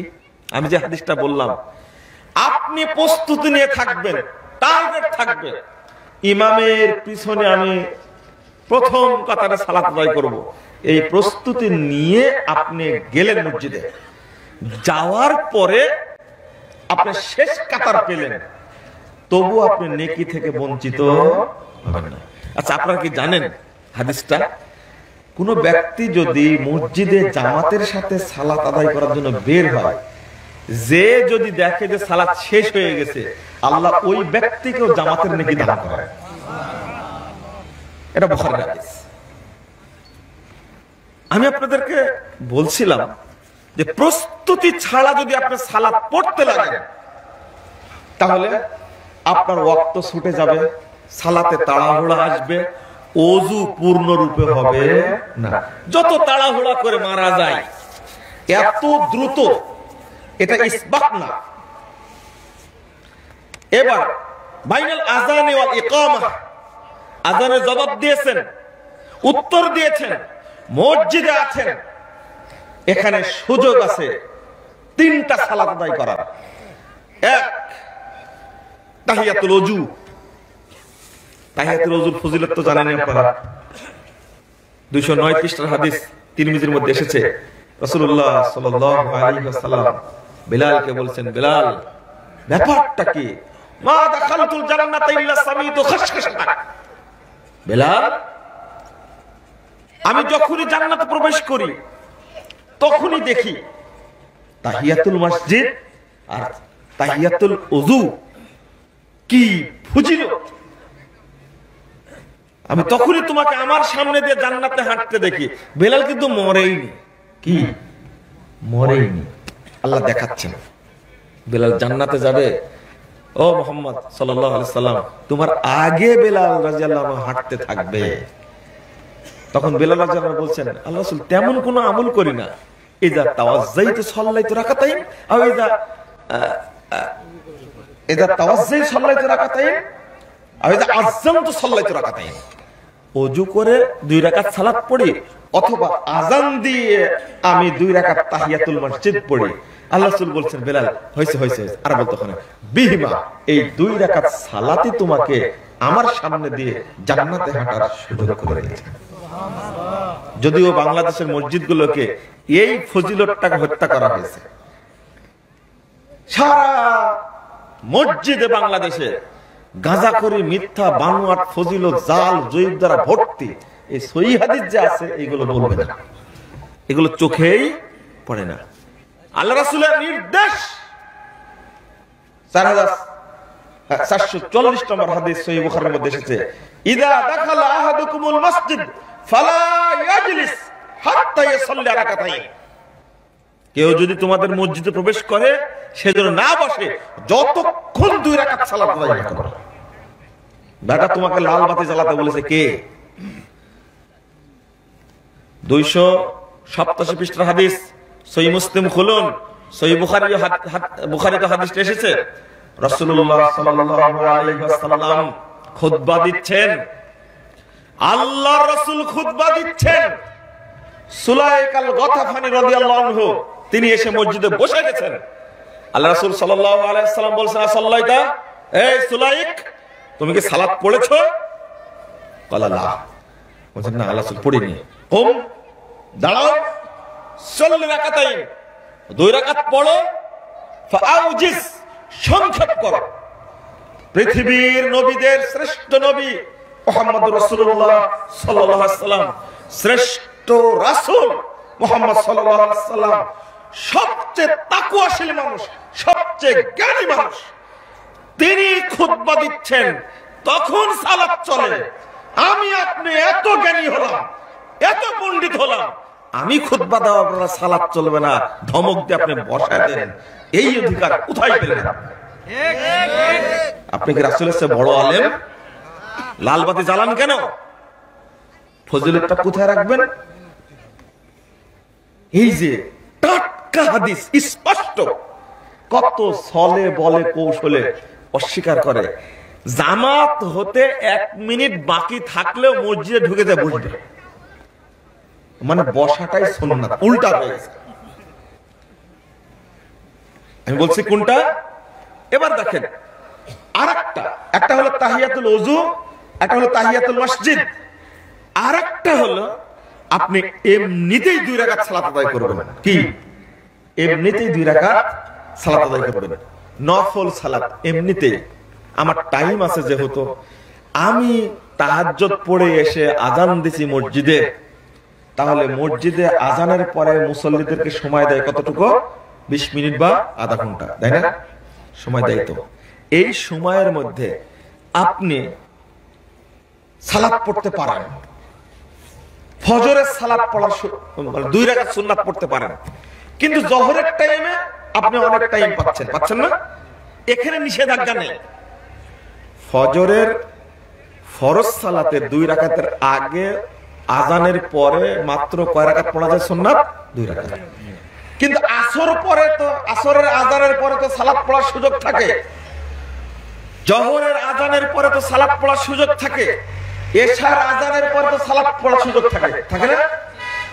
রাসূলুল্লাহ সাল্লাল্লাহু আলাইহি ওয়াসাল্লাম বলছেন, এটাও সহিহ মুসলিম ওই হাদিসের অংশ যেটা বললাম যে পরে বলছে, আল্লাহ রাসূল সাল্লাল্লাহু আলাইহি ওয়াসাল্লাম বলছেন, যে ব্যক্তি সুন্দর করে ওযু করবে, সুন্দর করে ওযু করবে এবং সালাত আদায় করবে, মুকবিলুন, এমন ভাবে সালাত আদায় করবে তার মুখমণ্ডল থাকবে, তার অন্তর থাকবে একবারে আল্লাহর দিকে, অন্য কোনো দিকে যাবে না। যদি সুন্দরভাবে ওযু করে পড়তে পারে 2 রাকাত সালাত, ইল্লা দাখালাল জান্নাহ ইল্লা ওয়াজাবাত লাহুল জান্নাহ, তাহলে তার জন্য জান্নাত ওয়াজিব হয়। তাহলে এই ফজিলতটা এখানে কাজে লাগাতে পারেন আপনি। এবার হলো সালাতের টাইম, টাইম মেইনটেইন করবেন কিনা। আপনি টাইম মেইনটেইন না করলে, জামাতে সালাত আদায় না করলে, ইবনুল কাইয়িম রাহিমাহুল্লাহ তিনি বলছেন যে হাদিস থেকে প্রমাণিত, যারা জামাত থেকে পিছনে থাকে, মসজিদে সালাত পড়ে না, তাদের মধ্যে মুনাফিকের আলামত আছে। এটা তো হাদিসে আছে, কি ফজর আর এশা আসকালুল মুনাফিকিন, মুনাফিকদের উপরে সবচেয়ে ভারী হলো 2টা সালাত, কি কি? এশা আর ফজর। তাহলে জামাতে হাজির না হওয়া, সহিহ বুখারীর হাদিস, আপনি 454 নম্বর হাদিসটা খুলবেন, সালাতুল মুনাফিকিন, সালাতুল মুনাফিকিন, সালাতুল মুনাফিকিন, যারাই দেরিতে সালাত আদায় করে তাদের সালাতকে বলেছেন মুনাফিকদের সালাত। নাউজুবিল্লাহ। এখন আমরা আল্লাহর নির্দেশ মানতে গিয়ে আমরা কি করব? সালাতটা কখন পড়ব? আল্লাহ রাব্বুল আলামিন বলে দিলেন সূরা নিসা 103 নম্বর আয়াত, ইন্নাস সালাতা কানাত আলাল মুমিনিনা কিতাবাম মাওকুতা। সালাত আউয়াল ওয়াক্তে পড়তে হলে আপনাকে অবশ্যই প্রস্তুতি নিতে হবে, না হলে সম্ভব না। জোহরের ওয়াক্ত হচ্ছে এখন কয়টায়? বলেন ঢাকায় কয়টায় ওয়াক্ত হচ্ছে? 11:45 ওয়াক্ত হচ্ছে। তাহলে সালাতের টাইম হয়ে গেছে। আপনি 11:45 ওয়াক্ত হলো, বুঝতে পারলেন, সালাত পড়লেন আপনি 1:30টায়, কয় ঘন্টা পরে পড়েছেন? বা একটাই পড়লেন, কয় ঘন্টা পরে পড়েছেন?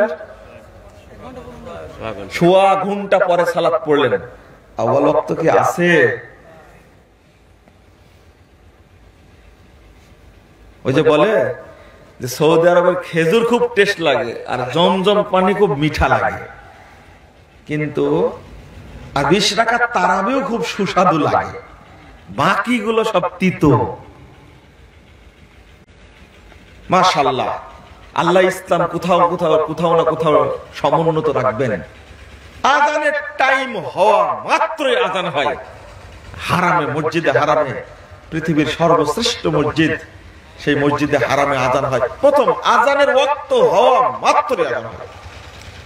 আর আমাদের দেশে সালাতের ওয়াক্ত তো মেরে ফেলা হয়েছে, এমনকি সিয়াম গুলো নষ্ট করা ইচ্ছা করে ইসলামিক ফাউন্ডেশনের লোকজন, তারা এই গোড়া মৌলবিগুলো তৈরি করেছে সময়সূচি, মূল সময়সূচির সাথে যোগ দিয়েছে 5 মিনিট বা 4 মিনিট, ইচ্ছা করে যোগ দিয়েছে।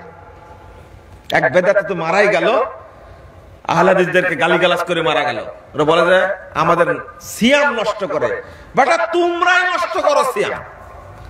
আহলে হাদিসরা সঠিক টাইমে সালাত আদায় করে, কিন্তু ইতিকাফে যখন যাও হারামে, তখন ইফতার কি 5 মিনিট পরে করো? বুঝেননি মনে আপনারা? ইতিকাফে যায় না মসজিদে, তখন রমজান মাসে ইফতার করে না, কখন ইফতার করো? 5 মিনিট পরে করো না। গোলামি শুধু বাংলাদেশে এসে করে, টাইম হয়ে গেছে ইফতার করে ফেলবে, কিন্তু না, আরো 5 মিনিট, সতর্কতামূলক 5 মিনিট। আর সতর্কতামূলক 5 মিনিট পরে হয়, আগে হতে পারে। কত হাদিস আছে যে ইফতারটা করতে হবে রাইট টাইমে, সঠিক টাইমে। আল্লাহ রাসূল বলেছেন, 1954 নম্বর হাদিস সহিহ বুখারী, আদবার লাইলু মিন হাহুনা ওয়া আদবার নাহারু মিন হাহুনা, মানে পূর্ব দিক থেকে রাতের আগমন ঘটে, পশ্চিম দিক থেকে দিন বিদায় নেয়। ইদা গরাবাতিশ শামস ফাকাদ আফতার আস-সাইম, সূর্য যখন ডুবে যাবে তখনই সাইম ইফতার করবে। আলহামদুলিল্লাহ, এটাই তো হাদিস। 5 মিনিট দেরি করলাম কেন? আরেকটা কি চমৎকার, রমাদান মাসের পরে মানুষ নফল সিয়াম পালন করে না? ঈদের পরের ঈদের দিন ফজরে যে আযানটা হয়, আর রমজান মাসের শেষ রমজানের আযানটা হয়েছে ফজরের এক টাইমে হয় না। রোজা নষ্ট করে কারা? সারা বছর আহলে হাদিসরা যে সময়ে আযান দেয়, রমজানে ঠিক ওই সময়ে আযান দেয়। বাংলাদেশের অধিকাংশ মসজিদে রমজান মাসে গিয়ে আহলে হাদিসদের টাইমের সাথে মিলাই কেন? কেন মিলাই? মানুষ সিয়াম রাখে ফজরের আযান শুনে, 20 মিনিট পরে যে সিয়াম রাখছে, সাহারি খাচ্ছে। আপনি বুঝলেন না মনে হয় কথাটা। একজন ব্যক্তি সাহারি খাচ্ছে কয় মিনিট পরে? 20 মিনিট পরে। এর সিয়াম হবে না, কারণ ওই যখন রমজান মাস চলে যায় তখন থেকে ফজরের আযানটা 20 মিনিট 15 মিনিট পিছিয়ে দেয়। নাউজুবিল্লাহ। তাহলে এই 20 মিনিট পরে যদি কেউ সাহারি খায়, তাহলে তার সিয়াম হবে কিয়ামত পর্যন্ত হবে। তাহলে এই সিয়াম নষ্ট করছে কারা? সালাতের ওয়াক্তের কথা বলি, টাইম হয়ে গেছে বন্ধুরা আমার। আমি এই মর্মে আপনাদের বলতে চাই যে এত ফজিলত আউয়াল ওয়াক্তে সালাত আদায় করা কল্পনার বাইরে। আমাদের প্রস্তুতি নিতে হবে যে আমি আউয়াল ওয়াক্তেই পড়ব। 11:45 ওয়াক্ত, আমি 11:30টাতেই, আমি 11:30টাতেই প্রস্তুতি নেব। বেজে গেছে 45, আমি জোহরের সালাত আদায় করে নেব। হ্যাঁ, জামাত হচ্ছে 12:15 বা 12টায়, আমি জামাতের জন্য কি করব? অপেক্ষা করব। আলহামদুলিল্লাহ, প্রস্তুতি নিতে এই টাইমটুকু লাগে, 15-20 মিনিট টাইম লাগে। আমার এত ভালো লাগছে দুই জায়গায় গিয়ে। দুবাইয়ে গিয়ে এই পরিবেশটা আমি পাইনি, তবে সৌদি আরবের বিভিন্ন জায়গায় গিয়ে আমি পেয়েছি। আলহামদুলিল্লাহ, আযান হওয়ার আগেই মসজিদে মুসল্লিতে ভর্তি হয়ে যায়, মানে নগদ রহমতটা পাওয়ার জন্য, নগদ রহমতটা পাওয়ার জন্য, ফেরেশতাদের দোয়া পাওয়ার জন্য। আরে আমি হলাম মদখোর, ঘুষখোর, হারামখোর, মিথ্যুক, আমার দোয়া কবুল হবে না, কিন্তু ফেরেশতারা যে আমার জন্য দোয়া করছে, ফেরেশতার দোয়া কখনো কি মিছা যাবে না। ফেরেশতার দোয়া কবুল হবে, এই কনসেপ্টটাই তাদের মধ্যে কাজ করে, এই বুঝটাই তাদের মধ্যে করে। অন্তত ফেরেশতার দোয়া তো কবুল হবে, যাতে আমি হারাম ছেড়ে দিতে পারি, আমি সুদ ছেড়ে দিতে পারি, মিথ্যা কথা ছেড়ে দিতে পারি, প্রতারণা ছেড়ে দিতে পারি। বুঝতে পারেন কথা? আরেকটা হলো মালদ্বীপে গিয়ে দেখছি, মাশাআল্লাহ, তার আগেই মসজিদে গেছে, যাওয়ার পরে আযান যখন হলো, মসজিদে গিয়ে কি করে? 2 রাকাত সালাত আদায় করে, বা কেউ নফল সালাত পড়ে, পড়ার পরে আযান পর্যন্ত কোরআন নিয়ে বসে থাকে, কোরআন তেলাওয়াত করে। বাংলাদেশে যত মসজিদ, সব মসজিদে জুতার বক্সে ভর্তি। সৌদি আরবে যান, দুবাইয়ে যান, কুয়েতে যান, মালদ্বীপে যান, মসজিদে কোরআনের বক্স দিয়ে ভর্তি। কত পার্থক্য চিন্তা করতে পারছেন? আমরা জুতা সামলানো নিয়ে ব্যস্ত।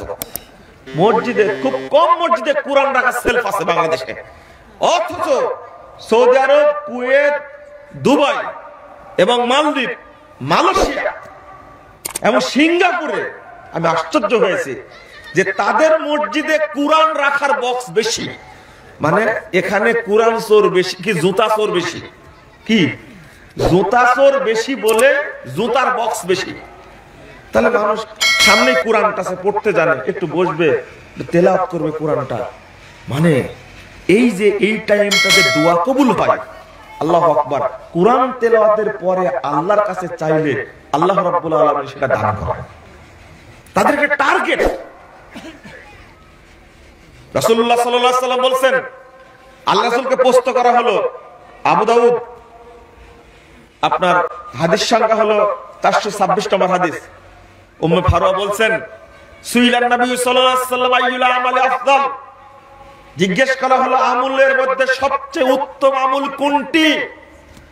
আল্লাহ রাসূল উত্তর দিলেন, as-salatu fi awwali waqtiha, আউয়াল ওয়াক্তে সালাত আদায় করা হলো সর্বোত্তম আমল। বলুন আলহামদুলিল্লাহ। আপনি অনেক আমল করেন, সিয়াম পালন করেন, যাকাত দেন, সাদকা করেন, কিন্তু আল্লাহর কাছে শ্রেষ্ঠ প্রিয় আমল হিসাবে গৃহীত হয় কোনটা? আউয়াল ওয়াক্তের সালাতটা।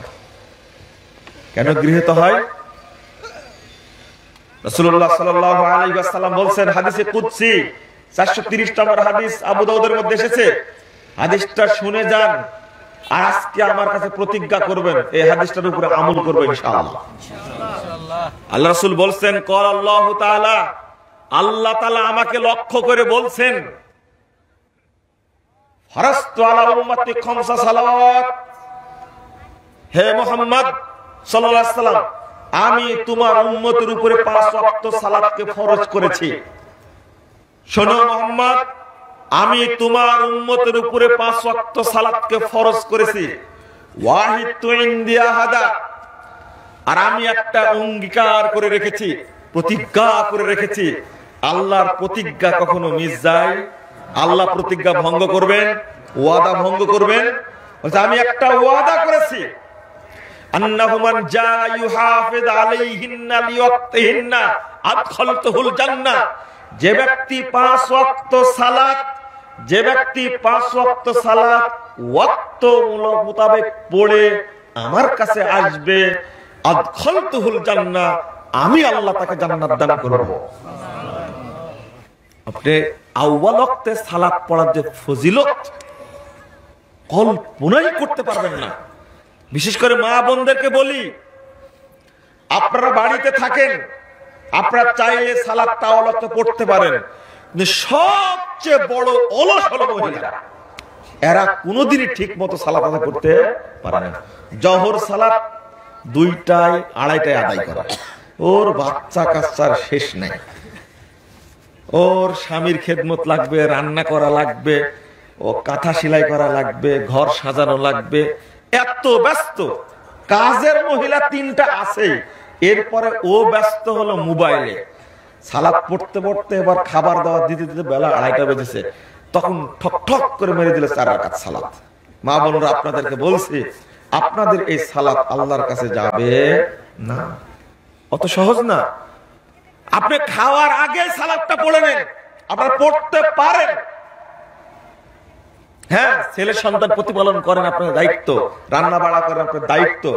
তাই বলে কি আপনি 50 বছর ঠিক এইভাবে জোহরের সালাতটা আপনি 2:30টায় আদায় করবেন, 2টায় আদায় করবেন? আপনি কে শিখিয়েছে? এরপরে বসে পড়বে, এতই ভদ্র ভদ্র। বসে সালাত পড়লে 0, কোনো নেকি নাই। অধিকাংশ মহিলা বসে সালাত আদায় করে, অধিকাংশ মহিলা। তারা চাইলে তখনই, জামাতের তোর প্রয়োজন হচ্ছে না, আজানের টাইম হয়ে গেছে, আমি সালাতটা পড়ে নিব। ঠিক 11:45 সালাতের টাইম হচ্ছে, ওযু করতে আমার 5 মিনিট টাইম লাগে প্রয়োজনে, ওযুটা আমি আগেই করব, এরপরে সালাতটাই পড়ে নিব। তাহলে কি আল্লাহ রাব্বুল আলামিন বলছেন আমি তাকে জান্নাতে প্রবেশ করাবো। আমাল্লাম ইউহাফিজ ফালা আহাদ লাহু ইনদি। আর যে ব্যক্তি ওয়াক্ত মোতাবেক সালাত আদায় করবে না, তার জন্য আমার কোনো অঙ্গীকার নেই। আপনি যাবেন কোথায় এবার? রাসূলুল্লাহ সাল্লাল্লাহু আলাইহি ওয়াসাল্লাম বলছেন 1203 নম্বর হাদিস, আশ্চর্য আপনারা কত ব্যস্ত, আপনারা ডাক্তার, আপনারা ইখতিয়ার আছে, আপনারা মাস্টার, আপনাদের ইখতিয়ার আছে, আপনারা ইঞ্জিনিয়ার, সুযোগ আছে, আপনি ব্যবসায়ী, আপনার সুযোগ আছে, আপনি ইচ্ছা করলে সালাতটা পড়ে নিতে পারেন, কিন্তু ছাগলের রাখাল চাইলে সালাত পড়তে পারে না। আল্লাহ রাসূল উদাহরণ দিচ্ছেন, আল্লাহ রাসূল বলছেন ইয়া আজাবু রাব্বুকুম মিন রায়ে গনামিন ফি রাসে শাজিয়াতিন মিন জাবাল বিজাবাল। আল্লাহ ওই রাখালের উপরে সন্তুষ্ট হয়ে গেছেন, খুশি হয়ে গেছেন। ওই রাখাল পাহাড়ের চূড়ায় সালাত আদায় করছে, পাহাড়ের চূড়ায় সালাত আদায় করছে একাকী, ওখানে কেউ নাই। ইউআযযিনু ওয়া ইউকিমুস সালাহ, আযান দিয়ে ইকামত দিয়ে সালাত আদায় করছে। আল্লাহ রাব্বুল আলামিন আসমান থেকে বলছেন উনজুরু ইলা আবদি হাদা, ও আসমান জমিনের সমস্ত ফেরেশতারা তোমরা সাক্ষী থাকো, তোমরা দেখো, এই যে বান্দার দিকে তাকাও। ইউআযযিনু ওয়া ইউকিমুস সালাহ ইয়াখাফু মিন্নি, আমাকে ভয় করে, এখানে কেউ নাই, পাহাড়ের চূড়ায় ছাগল চড়াচ্ছে, দেখার কেউ নাই, টাইম হয়ে গেছে, আযান দিল, ইকামত দিল, সালাত আদায় করছে একমাত্র আমার ভয়ে, তোমরা সাক্ষী থাকতো। ফাকাদ গফারতু লাহু আবদি, আমি আমার এই রাখাল বান্দার সব পাপ ক্ষমা করে দিলাম।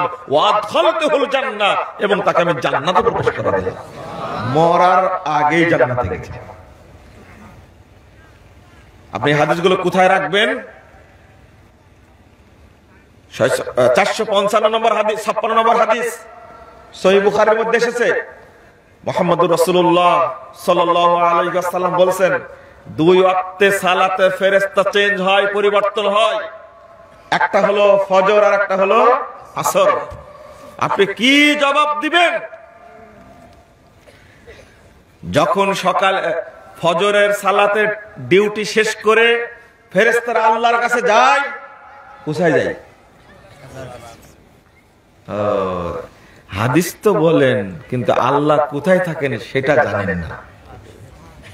হ্যাঁ, আরশে থাকেন, তাই না? মাশাআল্লাহ। কিন্তু বেদাতি হুজুরকে জিজ্ঞেস করলে বললো আল্লাহ সব জায়গায় থাকে। ও 90 বছর বুখারী পড়াচ্ছে, এই হাদিসটা চোখে পড়েনি।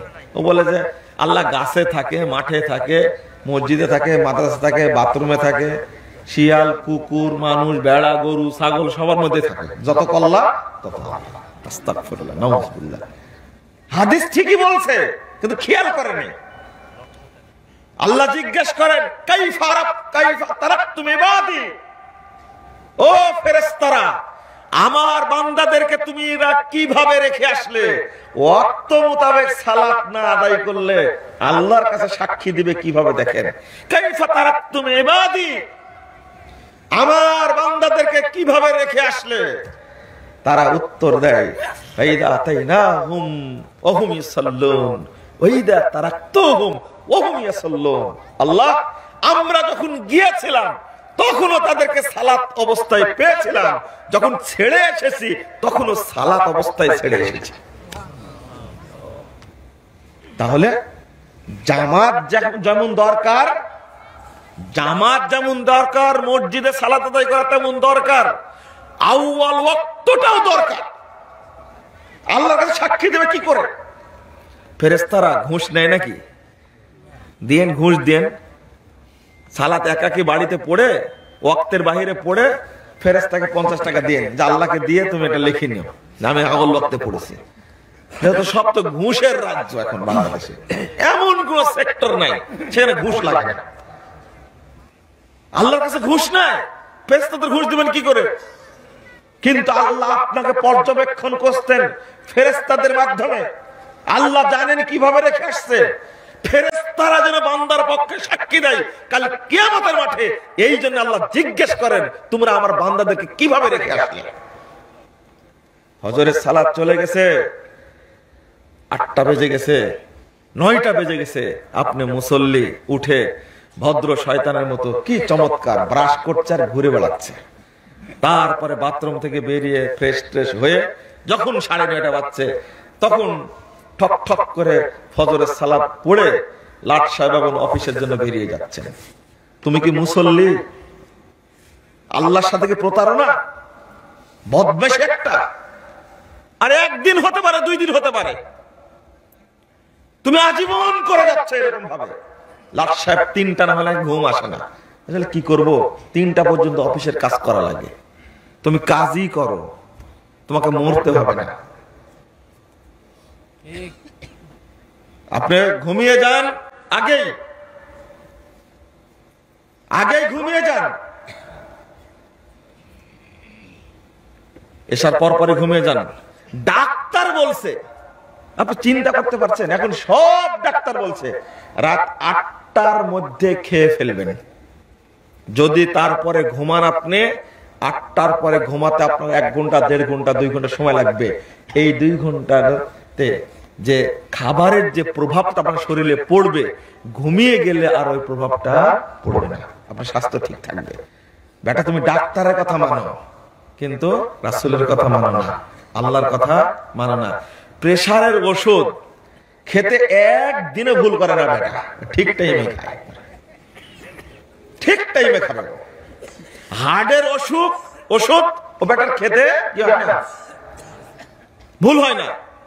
কতজন মনে করে দেওয়ার জন্য আছে, ওর মা আছে, তারপরে ওর বউ আছে, ওর ছেলে আছে, ওর মেয়ে আছে, ওর চাকর আছে, স্যার ওষুধ খাওয়া হয়নি, খাওয়া শেষ, ওষুধ নিয়ে হাজির। কেন? ওই চাকর মনে করে দিতে পারে না স্যার আজানের টাইম হয়ে গেছে। আছে কিছু কিছু অফিস আছে, কিছু কিছু ব্যক্তি আছে আলহামদুলিল্লাহ, তারা আগে থেকে গিয়ে বলে স্যার আজান হয়ে গেছে, জামাত শুরু হবে, তখন যায়। এইরকম চাই প্রত্যেক অফিসেই হোক। কয়জন ব্যক্তি দাবি করতে পারবে বাংলাদেশের, কয়জন ব্যবসায়ী দাবি করতে পারবে আমি ঋণ মুক্ত ব্যবসা করি? কেউ বুকে হাত দিয়ে বলতে পারবে না। শান শওকত কত, অথচ ব্যাংকে হাজার হাজার কোটি টাকা লোন নেওয়া আছে না? তো তৃপ্তি পাবে কি করে? সালাতের দিকে খেয়াল নাই। ক্লাবে যাবে কখন, ওই মাস্তানি করতে যাবে কখন, এটা নিয়ে ভাবনা। রাসূলুল্লাহ সাল্লাল্লাহু আলাইহি ওয়াসাল্লাম বলছেন, আমি আপনাদের এই কথাটা বললি যে সর্বোত্তম ওয়াক্ত হলো আসর ওয়াক্ত, তারপরে কোন ওয়াক্ত? ফজর ওয়াক্ত। বাংলাদেশে এই 2 ওয়াক্ত সালাতকে মেরে ফেলে দেওয়া হয়েছে। আপনি কি করবেন এখন? রাষ্ট্রীয়ভাবে এটা করা হয়েছে, বহুদিন থেকে করা হয়েছে। ইমামরা বুবা হয়ে আছে, কথা বলে না।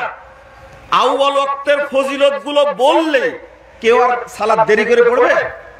কেউ সালাত দেরি করে পড়বে না। 554 নম্বর হাদিস সহিহ বুখারীর মধ্যে এসেছে, রাসূলুল্লাহ সাল্লাল্লাহু আলাইহি ওয়াসাল্লাম বলছেন, সাহাবীরা শুনো, এই যে পূর্ণিমার চাঁদ আকাশে উঠেছে, তোমাদের কারো দেখতে সমস্যা হয়? আল্লাহ রাসূল বললেন যে না, সমস্যা হয় না।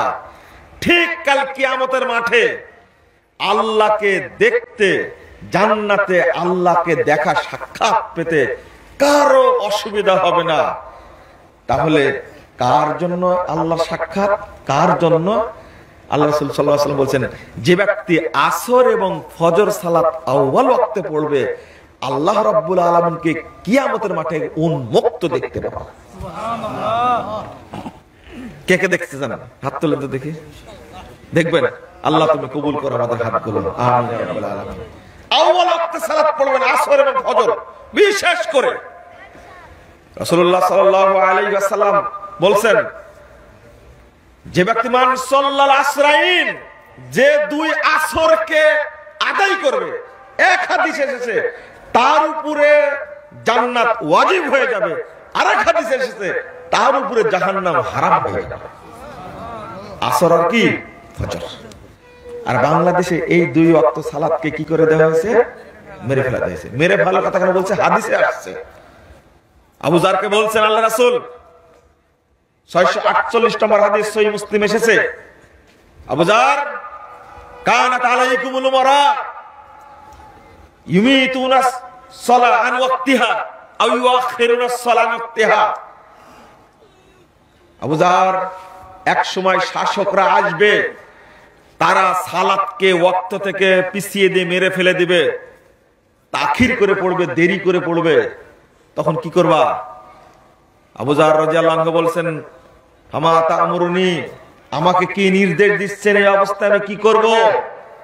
রাসূল সাল্লাল্লাহু আলাইহি ওয়াসাল্লাম বললেন, সল্লি সালাতাক, আবু যার তোমার সালাত তুমি পড়ে নাও, তোমার সালাত তুমি ওয়াক্ত মোতাবেক পড়ে নাও। ওয়াইন আদরাকতাহা মাহুম, এরপরে যদি তুমি তাদের সাথে পড়তে চাও, তাদের জামাতে যেতে চাও, ফাসাল্লি, তাহলে পড়তে পারো, ফাইন্নাহা লাকা নাফিলা, তবে এই সালাত তোমার জন্য হবে নফল, আগে যেটা পড়ে নিয়েছো সেটা হবে আসল। এখন কোনটা পড়বেন আপনারা?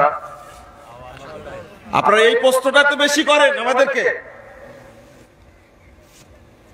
অধিকাংশ মসজিদে সালাতকে মেরে ফেলাতে হয়েছে, তাহলে আমরা জামাতে পড়বো না একাকি পড়বো, ওয়াক্ত মোতাবেক পড়বো? হাদিস কি প্রমাণ করে? হ্যাঁ, আপনি পড়তে পারেন। হঠাৎ কোন জায়গায় গেছেন, সেখানে মসজিদে জামাত হচ্ছে, আপনি জামাতটাকে প্রাধান্য দিয়ে জামাতে পড়লেন, ভালো। কিন্তু 60 বছর যাবত, 70 যাবত, মৃত্যু পর্যন্ত আপনি এই আখের ওয়াক্তেই পড়বেন। এই মানে আসর সালাত এখন টাইম হচ্ছে কয়টা? 2:50 বা 55 হচ্ছে, এখন আসরের টাইম হচ্ছে, আর আপনি 4টায় গিয়ে আসরের সালাত পড়ছেন দেরি করে। এটা কি আওয়াল ওয়াক্তে হলো? হ্যাঁ, এক শ্রেণীর আলেম বলছে হ্যাঁ জামাতেই পড়তে হবে। আমরা তো জামাতে পড়ার বিরোধী না, জামাতে পড়েন কোন সময় কোন ক্ষেত্রে, কিন্তু আজীবন আপনি টার্গেট নিয়ে নিয়েছেন ফজর সালাত আসর সালাত আপনি শেষ ওয়াক্তে পড়বেন। আবার কি কৌশল করে? ফজর সালাতের টাইমে মসজিদের বাতিটা নিভে যায়, ফর্সা হয়ে গেছে তো, বাতি নিভে দিয়ে কৃত্রিম অন্ধকার তৈরি করে সালাত শুরু করা। এ কত বড় প্রতারণা বলেন তো দেখি। রাসূল সাল্লাল্লাহু আলাইহি ওয়াসাল্লাম দলিল কি আসফিরু বিল ফজরে ফাইন্নাহু আযামু লিল আজরে, তোমরা ফজরকে ফর্সা করো, অর্থাৎ অর্থ নিয়েছে ফর্সা করে সালাত শুরু করতে হবে। অথচ হাদিসের অর্থ এটা না, কেরাতের মাধ্যমে ফর্সা করো, কেরাতটা লম্বা করো, কেরাত পড়তে পড়তে ফজর করো। আল্লাহ রাসূল একবার করেছিলেন, দীর্ঘ টাইম সালাত পড়তে পড়তে। বুখারীতে কতগুলো হাদিস আসছে, আমি জাল হাদিসের কবল রাসূল সাল্লাল্লাহু আলাইহি ওয়াসাল্লাম সালাতের সময় একটা অধ্যায় আছে, এই অধ্যায়ের মধ্যে আমি ভেঙ্গে ভেঙ্গে খুলে খুলে বলে দিয়েছি।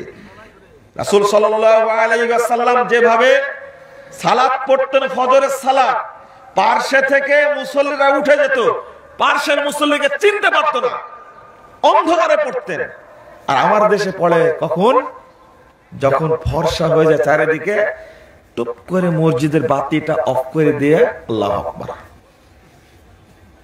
এইগুলো বলাটা আমাদের অপরাধ। আপনাকে বলছি যে আমাদের ওয়াক্তের ব্যাপারে যে আমাদের উদাসীনতা, আল্লাহ কি এমনি বলেছেন, ফাওয়াইলুল লিল মুসাল্লিন আল্লাযীনা হুম আন সালাতিহিম সাহুন। কোন সূরার আয়াত এটা? সূরা মাউন। কারা? কাদের জন্য? ওয়াল জাহান্নাম, মুসল্লিদের জন্য। কারণ তারা সালাতের ব্যাপারে গাফেল, উদাসীন। আজান হচ্ছে চিন্তা নাই, ইকামত হচ্ছে চিন্তা নাই, ওয়াক্ত হচ্ছে চিন্তা নাই, ওযু ঠিক মতো করে না, সব ক্ষেত্রে উদাসীনতা। অথচ সবচেয়ে বেশি পাহারা দিতে হবে কাকে? সালাতকে। সালাতকে পাহারা দিতে হবে। এই ভাষাটা আগে বলিনি। সালাতকে কি করতে হবে? পাহারা দিতে হবে, রেডি থাকতে হবে সালাতের জন্য। কখন সালাতটা পড়বো? দ্বিতীয় কথা, প্রচলিত যে সালাত রয়েছে, সারা বাংলাদেশে যে সালাত পড়া হচ্ছে, এটা কি রাসূলুল্লাহ সাল্লাল্লাহু আলাইহি ওয়াসাল্লামের সালাত? আপনাদের কি মনে হয়? আপনি যাচাই করতে যান, দেখেন, যাচাই করতে যান, আপনি দেখেন, সর্বক্ষেত্রে পাওয়া যাবে কিছু জাল হাদিস আর কিছু ভুয়া মিথ্যা কথা। এমনি মানুষ তৈরি করে বাজারজাত করেছে, ব্যবসা কিন্তু চলছে। এখন সমাজে নকল ব্যবসা বেশি না আসল ব্যবসা বেশি? সব নকল। বাংলাদেশে তৈরি হচ্ছে যেটা, সেটা চলে যাচ্ছে আমেরিকা, ব্রিটেনে, তারা ব্যবহার করছে। আর বাহির থেকে যে নকল আসছে, ওইটা বাংলাদেশের লোক ব্যবহার করছে না? ঠিক শরীয়তের ক্ষেত্রে এমনটাই হয়েছে, এমনটাই হয়েছে। সব নকল। আর ভুল ধরতে গেলে গালিগালাজ করে আমাদেরকে, ভুল ধরতে গেলে গালিগালাজ করে। আর এত মিথ্যা কথা বলে। এই যে জাল হাদিসের কবলে রাসূল সাল্লাল্লাহু আলাইহি ওয়াসাল্লাম সালাত, এই বইটার ব্যাপারে এত যে মিথ্যা কথা বলে, না এটা ঠিক হয়নি, ওটা ঠিক হয়নি। আমি বলি, বেটা তোমরাও একটা লেখো। আলহামদুলিল্লাহ, আল্লাহ শুকরিয়া, বহু আলেমের মাথাকে আল্লাহ এই বইয়ের মাধ্যমে পরিবর্তন করে দিয়েছে, আলহামদুলিল্লাহ। কিন্তু তারা কথা বলতে পারছেন না, তারা কথা বলতে পারছে না। কারণ যে সালাত আদায় করছে, এই সালাতই কাল কিয়ামতের মাঠে তার বিরুদ্ধে সাক্ষী দেবে। আপনার ওযুতে ভুল, আযানে ভুল, আযানের দোয়ায় ভুল, সালাতের আহকামে ভুল। আগেই বলেছি, রাসূল সাল্লাল্লাহু আলাইহি ওয়াসাল্লামের যুগের পরে আনাস রাদিয়াল্লাহু আনহু যদি বলে থাকে সালাতকে নষ্ট করা হয়েছে, রাসূলের যুগ থেকে নিয়ে আজকে যুগ পার করছি প্রায় 1450 বছর পরে, এই যুগে রাসূলের সালাত থাকার কথা না। অতএব আপনাকে যেহেতু প্রথম জবাব দিতে হবে সালাতের কিয়ামতের মাঠে, তাহলে সালাতটা যে আপনাকে বিশুদ্ধভাবে আদায় করতে হবে, এটা খেয়াল করবেন না?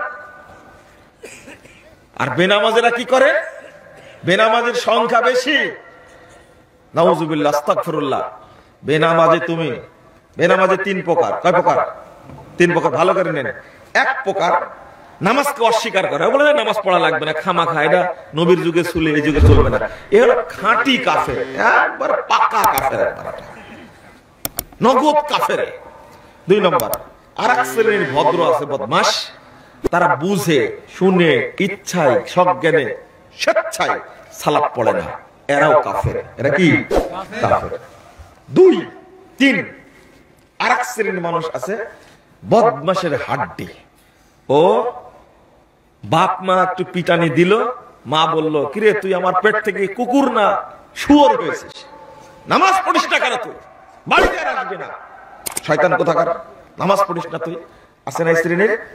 ওরা অনুতপ্ত, নামাজ পড়ার দরকার, 2-3 দিন পড়ার পরে আর 4 দিন নাই। এই ব্যাকুবদের সংখ্যাটা বেশি, তাই না? এই খাটাসদের সংখ্যাটা কি বেশি।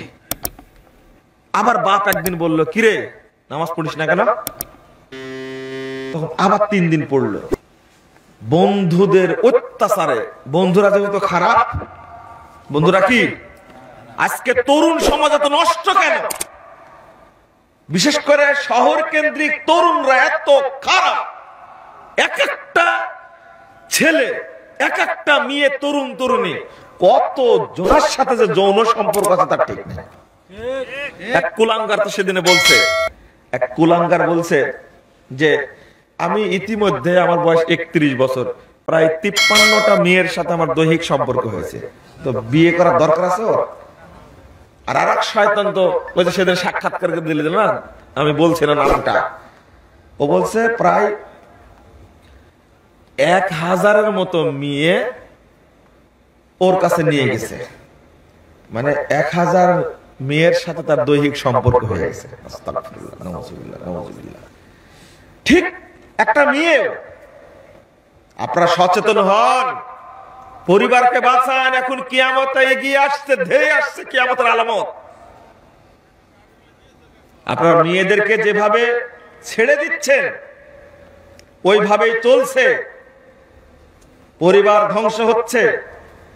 একটা মেয়ে বিয়ে করতে চায় না, কারণ ওর বয়ফ্রেন্ডের সাথে আছে অনেকগুলো।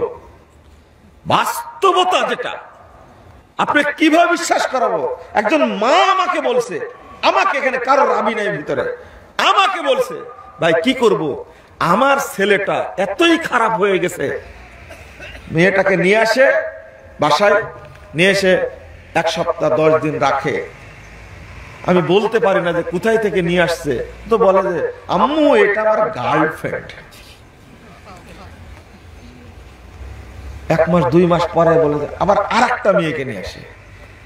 তো মা বলছে এবার বিয়ে দিব, কথা বললাম, বাপের সাথে কথা বললাম, দেওয়ার পরে এখন ওই ছেলে বলে আম্মু তুমি কি বললো, আমি গার্লফ্রেন্ডের সাথে বিয়ে করব? এটা আমার গার্লফ্রেন্ড, এর সাথে আমি বিয়ে করবো কি করে? তো বলছে যে তোরা যে একসঙ্গে থাকছিস 2-3 মাস যাবত, কি করিস তোরা? বিয়েই যদি না করা যায়? বলছে না না আম্মু, গার্লফ্রেন্ডের সাথে বিয়ে হয়। বলছে দেখেন আমার ছেলেটা কত খারাপ, 3 মাস পরে দেখি আরেক মেয়ের সাথে সম্পর্ক, বাড়িতে নিয়ে রাখে, বাপ মা কিছু বলতে পারে না। বাপ মা কিছু বললে সন্ত্রাসী কায়দায় বাপ মাকে হত্যা করবে সরাসরি, বুঝতে পারেন না? বাপ মা ভয়ে কিছু বলে না, অস্ত্র নিয়ে থাকে, মদ পান করে, খারাপের খারাপ, জঘন্য খারাপ। এটা হলো অবস্থা। আমি যেটা বলতে চাচ্ছিলাম এখানে, 3য় শ্রেণীর মুসল্লি, বদের হাড্ডি যেটা বললাম, ও সালাত পড়ে না, বাপ মা বকা দিলে পড়ে, অনুতপ্ত যে সালাত পড়া উচিত, এরা হলো ফাসিক। এরা কি কাফের না? মনে থাকবে আপনাদের। এই যে 2 শ্রেণীর কাফের যারা সালাত পড়ে না, এরা হলো পৃথিবীর নিকৃষ্ট জাতি। পৃথিবীতে এর চেয়ে খারাপ কোন জানোয়ার নেই। সবচেয়ে খারাপ প্রাণীটা কি বলেন তো? কি? শুয়োর। হ্যাঁ, বাংলা ভাষায় শুয়োর সবচেয়ে খারাপ। আমি বলছি বেনামাজি তার চেয়েও খারাপ, এত খারাপের খারাপ। বেটা তুমি, ওর ব্রেন বুদ্ধি এত বেশি, এত বেশি। সালাত পড়ার কথা বলবেন, ও চট করে বলবে আরে তোমরাই পড়ো, নামাজ না পড়লে আমার ঈমান ঠিক আছে। এই বদমাশটার, এই ইবলিসটার এই জুতা ছাড়া কোনো ইয়ে আছে, ফায়সালা আছে বলেন তো দেখি? আচ্ছা তুমি পড়ো না তো খোঁচা মারলে কেন ওকে? আর একজন চা স্টলে চা বিক্রি করছে, বেটা তুমি চা বিক্রি করে ইনকাম করে খাও, তোমাকে বলা হলো তুমি সালাতটা পড়ো, আজান হয়েছে, একামত হয়েছে, মসজিদ তো এখানে, তো বলে যা তোমরাই পড়ো। কত মানুষ আছে নামাজও পড়ে আর সুদও খায়, মিথ্যা কথা বলে, ওর খোঁচা মারার দরকার ছিল। বেটা তুমি চা বিক্রেতা, বদের হাড্ডি, কিসের হাড্ডি? বদের হাড্ডি। এটা কেমনে হবে? আবার আর এক শ্রেণী আছে, বড় ভাই ছোট ভাইকে বলতেই পারেনি, ফজরে আজান হয়েছে চলো মসজিদে যাই, বলতে 20 বছর সংসার করছে একসঙ্গে, দরজায় গিয়ে ডাকা মাত্রই বড় ভাই উঠো চলো মসজিদে যাই, আজান হয়ে গেছে। দরজা খুলে বলছে ঘুমের ডিস্টার্ব করো কেন? তোমার নামাজ তুমি পড়ো, তোমার কবরে কি আমি যাবো? না আমার কবরে তুমি যাবা। কত বড় বুদ্ধি! ও হলো শয়তানের উপদেষ্টা। বদমাশকে ও সালাত পড়তে পারে না, আপনি কিভাবে বলবেন তাই সালাতের কথা? কত বড় বিয়াদবি! তুমি আল্লাহর দেওয়া নিয়ামত চোখ দিয়ে দেখছো, কার দেওয়া এটা? তুমি মাথা দিয়ে চিন্তা করে ব্যবসা করছো, কার দেওয়া নিয়ামত? এই জমিন কার? এই সূর্য কার? আসমান কার? তুমি এই জমিনে ফসল ফলিয়ে ভাত খাচ্ছ, তুমি রুজি উপার্জন করছো, তুমি আল্লাহকে সেজদা করো না।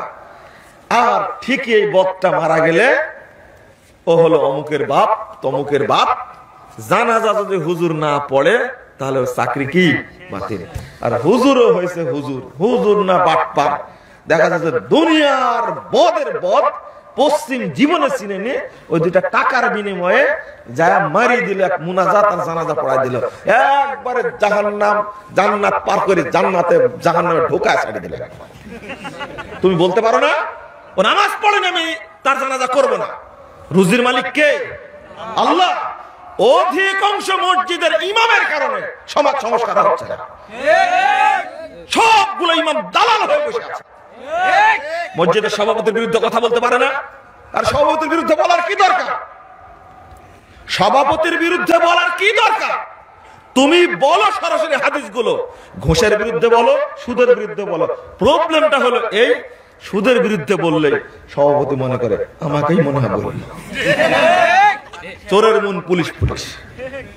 যদি বলে বেহায়াপনার বিরুদ্ধে, আপনার মেয়ে এরকম ভাবে চলে, ন্যাংটা হয়ে চলে, এইগুলো যখন বলে তখন ওই সেক্রেটারি মনে করে মনে হয় আমাকেই বললো। পরের দিন ইমাম সাহেবকে বলছে যে আমরা তো আরেকজন ইমাম নিয়োগ দিব, আপনি দয়া করে চলে যান, ইমামের চাকরি নট, আপনি চলে যান। এই সমস্ত দুর্নীতিবাজ কমিটির সদস্যের সামনে আপনার খুতবা দেওয়ার দরকার নাই। রুজির মালিক আল্লাহ, আপনাকে রুজি দান করবেন।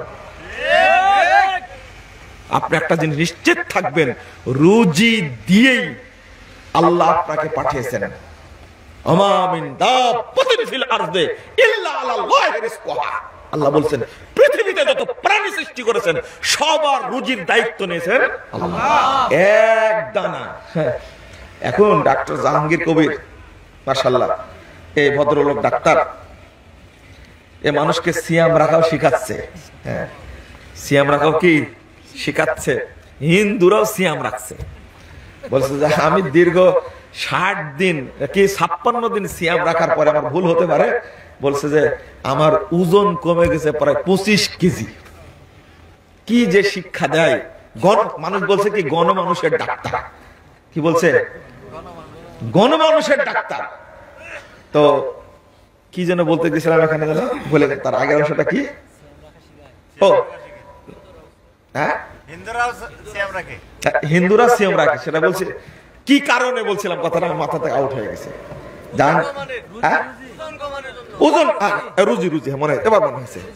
শোনেন, রুজি আপনার জন্য যতটুকু বরাদ্দ, এক দানা না খাওয়া পর্যন্ত আপনার মৃত্যু আসবে না। অনেকে রুজি শেষ হয়ে গেছে কিন্তু হায়াত বাকি আছে, ওদের না খেয়ে বেঁচে আছে। আসে না, আসে না, অনেকে না খেয়ে বেঁচে আছে, সেলাইন দিয়ে রেখে দিছে, ফল খেতে পারে না, ভাত খেতে পারে না, জুস খেতে পারে না, কিছুই খেতে পারে না। 1 মাস 2 মাস 3 মাস। আমার নানির কথা বলছি, আমার নানির কথা, খেতে পারেন দীর্ঘদিন। আমি বলি যে হায়াত আছে কিন্তু রুজি নাই। কিন্তু জাহাঙ্গীর কবির সাহেব যেটা বলছেন সেটা হলো যে কম খেতে যে বলছে, যদি বরাদ্দ তার থাকে ও কিন্তু খাবেই। ওটা কি খাবে, হয়তোবা এটাই তকদির। আর এই সময় জাহাঙ্গীর কবির আসবে যে ভাত খাওয়া যাবে না। ভাত যেমন, রুটি তেমন, মুড়ি তেমন, চিড়া তেমন, সবই কি এক। যেটাই খাবেন সেটাই ফ্যাট, বলে দিচ্ছে এইভাবে। অতএব আপনি সবজি খান, স্বাস্থ্য কমান।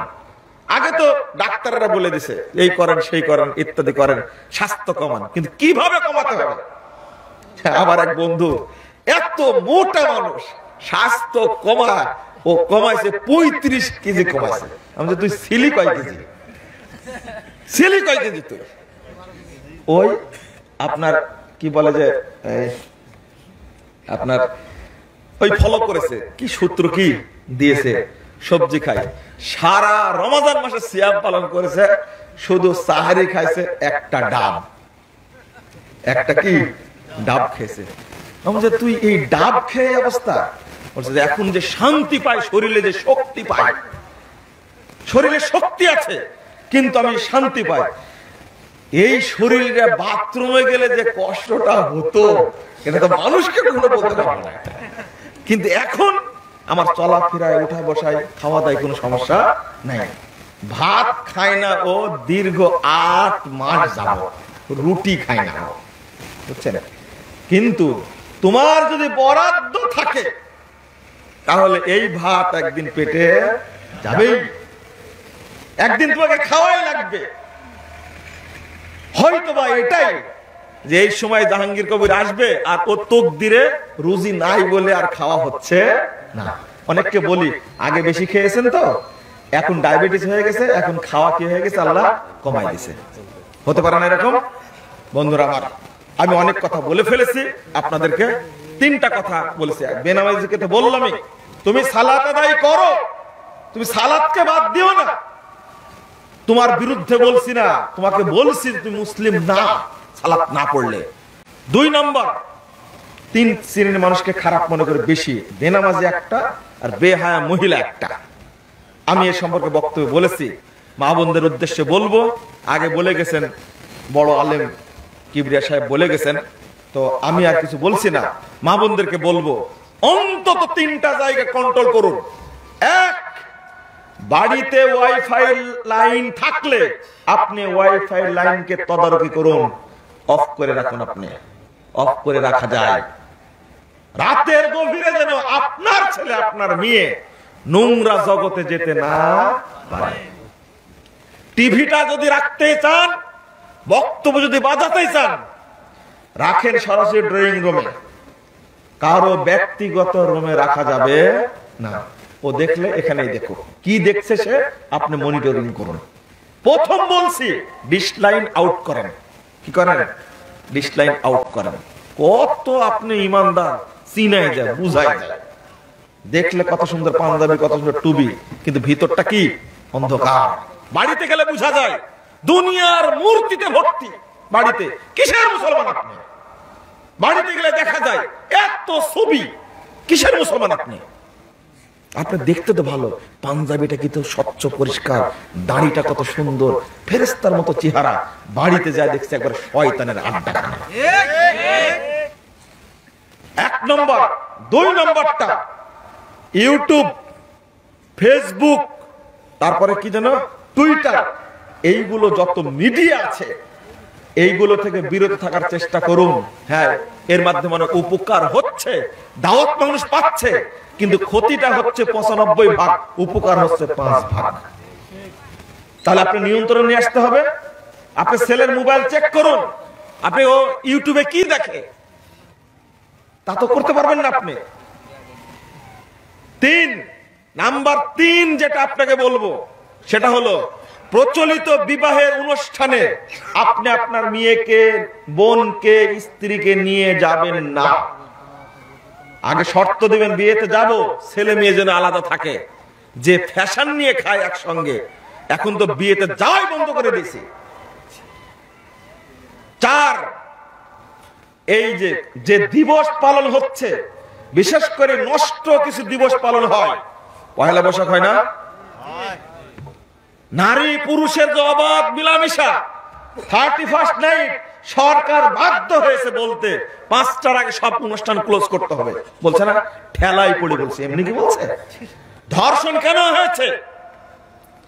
আমি বলেছি চ্যানেল বন্ধ রাখুন। যদি ইমানদার বেশি হন, বলবেন যে কাবা শরীফের যে কাবার মসজিদে হারামের যে কোরআন তেলাওয়াত হয়, এটা শোনার জন্য আমি রেখে দেব। একটাই রাখেন আপনি। পিস টিভিতে প্রোগ্রাম দেখার জন্য আপনি টিভি কিনেছিলেন, পিস টিভি বন্ধ হয়েছে। টিভি কি বন্ধ হয়েছে আপনার? হয়নি। টিভি বন্ধ হয়নি। হ্যাঁ, আপনি লাগায় শুনতে পারেন, আমি নিষেধ করছি না, আপনাদেরকে নিয়ন্ত্রণ করেন। এই জন্য ভারতীয় চ্যানেলগুলো যেভাবে আর বাংলাদেশের চ্যানেলগুলো যেভাবে সমাজকে নষ্ট করছে, মেয়েদেরকে নষ্ট করছে, যেভাবে ছেলেদেরকে নষ্ট করছে, ওই চ্যানেল যেন আপনার বাড়িতে না থাকে। আপনি ওইটা পরিষ্কার করেন আগে, ওই পথ বন্ধ করেন আগে। 5 নম্বর যেটা বলবো, বিয়ের অনুষ্ঠানের কথা বললাম না? বিয়ের অনুষ্ঠানের কথা বলে নাউজুবিল্লাহ, আপনার ছেলের বিয়ে দিচ্ছেন, মেয়ের বিয়ে দিচ্ছেন, কি চমৎকার। হাজী সাহেব ছোট মেয়ের বিয়ে দিচ্ছে, তো বাড়িতে সাজানো হয়েছে আলোক সজ্জা করে, এটা হলো অগ্নি পূজা। 2, ছেলে মেয়ে 1 সপ্তাহ যাবত বাড়িতে গান বাজনা করছে, নাচানাচি করছে, ওটা হলো জেনার একটা পতিতালাই করেছে। কেন এটা করেন? গায়ে হলুদের অনুষ্ঠানের নামে আপনার ছোট মেয়ের বিয়ে হচ্ছে, অনার্স পাস করা, মাস্টার্স পাস করা মেয়ে, আর গায়ে হলুদের অনুষ্ঠান আর ক্ষীর খাওয়ার অনুষ্ঠান। তওবা তওবা, নাউজুবিল্লাহ। ওর হাই স্কুল জীবনের বন্ধুরা, কলেজ জীবনের বন্ধুরা, প্রাইমারি জীবনের বন্ধুরা ওর কাছে আসছে, এই মেয়েটার গালে, ঠোঁটে, মুখে হলুদ মাখাচ্ছে। তওবা তওবা।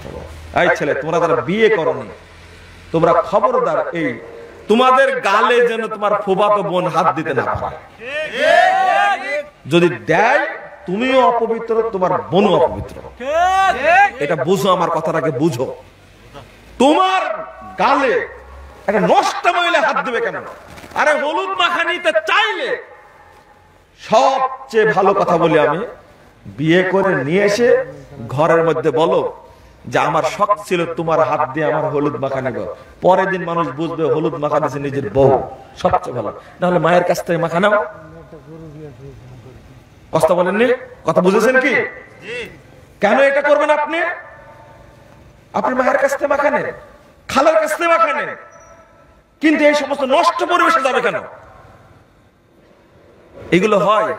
গান বাজনা বন্ধ করুন, ইসলাম মোতাবেক বিয়ে করুন। যদি মা হয় হাজেরা, বাপ হয় যদি ইব্রাহিমের মতো, ছেলেও জন্ম দেবে ইসমাইলের মতো ইনশাআল্লাহ। ওইটা চিন্তা করুন আগে। কিন্তু মেয়ে যেটাকে নিয়ে আসছেন, শ্বশুর বাবা যে মেয়ে ঠিক করতে করতে করতে করতে ঢাকা বিশ্ববিদ্যালয়ে ইংরেজিতে পড়া একটা মেয়েকে খুঁজে পেয়েছে। ও জীবনে বুরকা তো দূর থাকে, উড়না কোনোদিন পড়েনি, হাফ প্যান্ট পরে পড়েছে, ঘুরে ফেলাচ্ছে। ওকেই নিয়েছে বোমা করে। বিসিএস কাটার ছেলেটাকেও জাহান্নামে দিল, নিজেও জাহান্নামের পথে বাড়ালো, আর বলছে বোমা একখান পেয়েছি। এটা বোমা না, এটা ভাইরাস। এটা ভাইরাস। আপনি সুন্দর একটা ভদ্র ছেলে তৈরি করেছেন, অনেক টাকা খরচ করে বিসিএস কাটার বানাইছেন তাকে।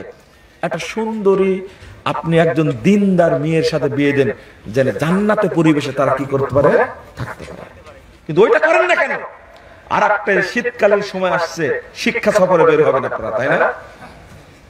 নারী পুরুষ শিক্ষা সফরে বের হচ্ছে একসঙ্গে, ছাত্র ছাত্রী। ও হাজী সাহেব কত মানে বিশ্বাস, আমার মেয়েটা হলো ফেরেশতা, বন্ধুদের সাথে কিছু হবে না, তাই না? হাজী সাহেব এই শিক্ষা সফরে আপনার মেয়েটাকে পাঠায়, আপনার মেয়েটাকে একবারে বেলিল্লাপনের মধ্যে ঢোকাই দিলেন একবার। নাউজুবিল্লাহ। এই কাজগুলো করবেন না।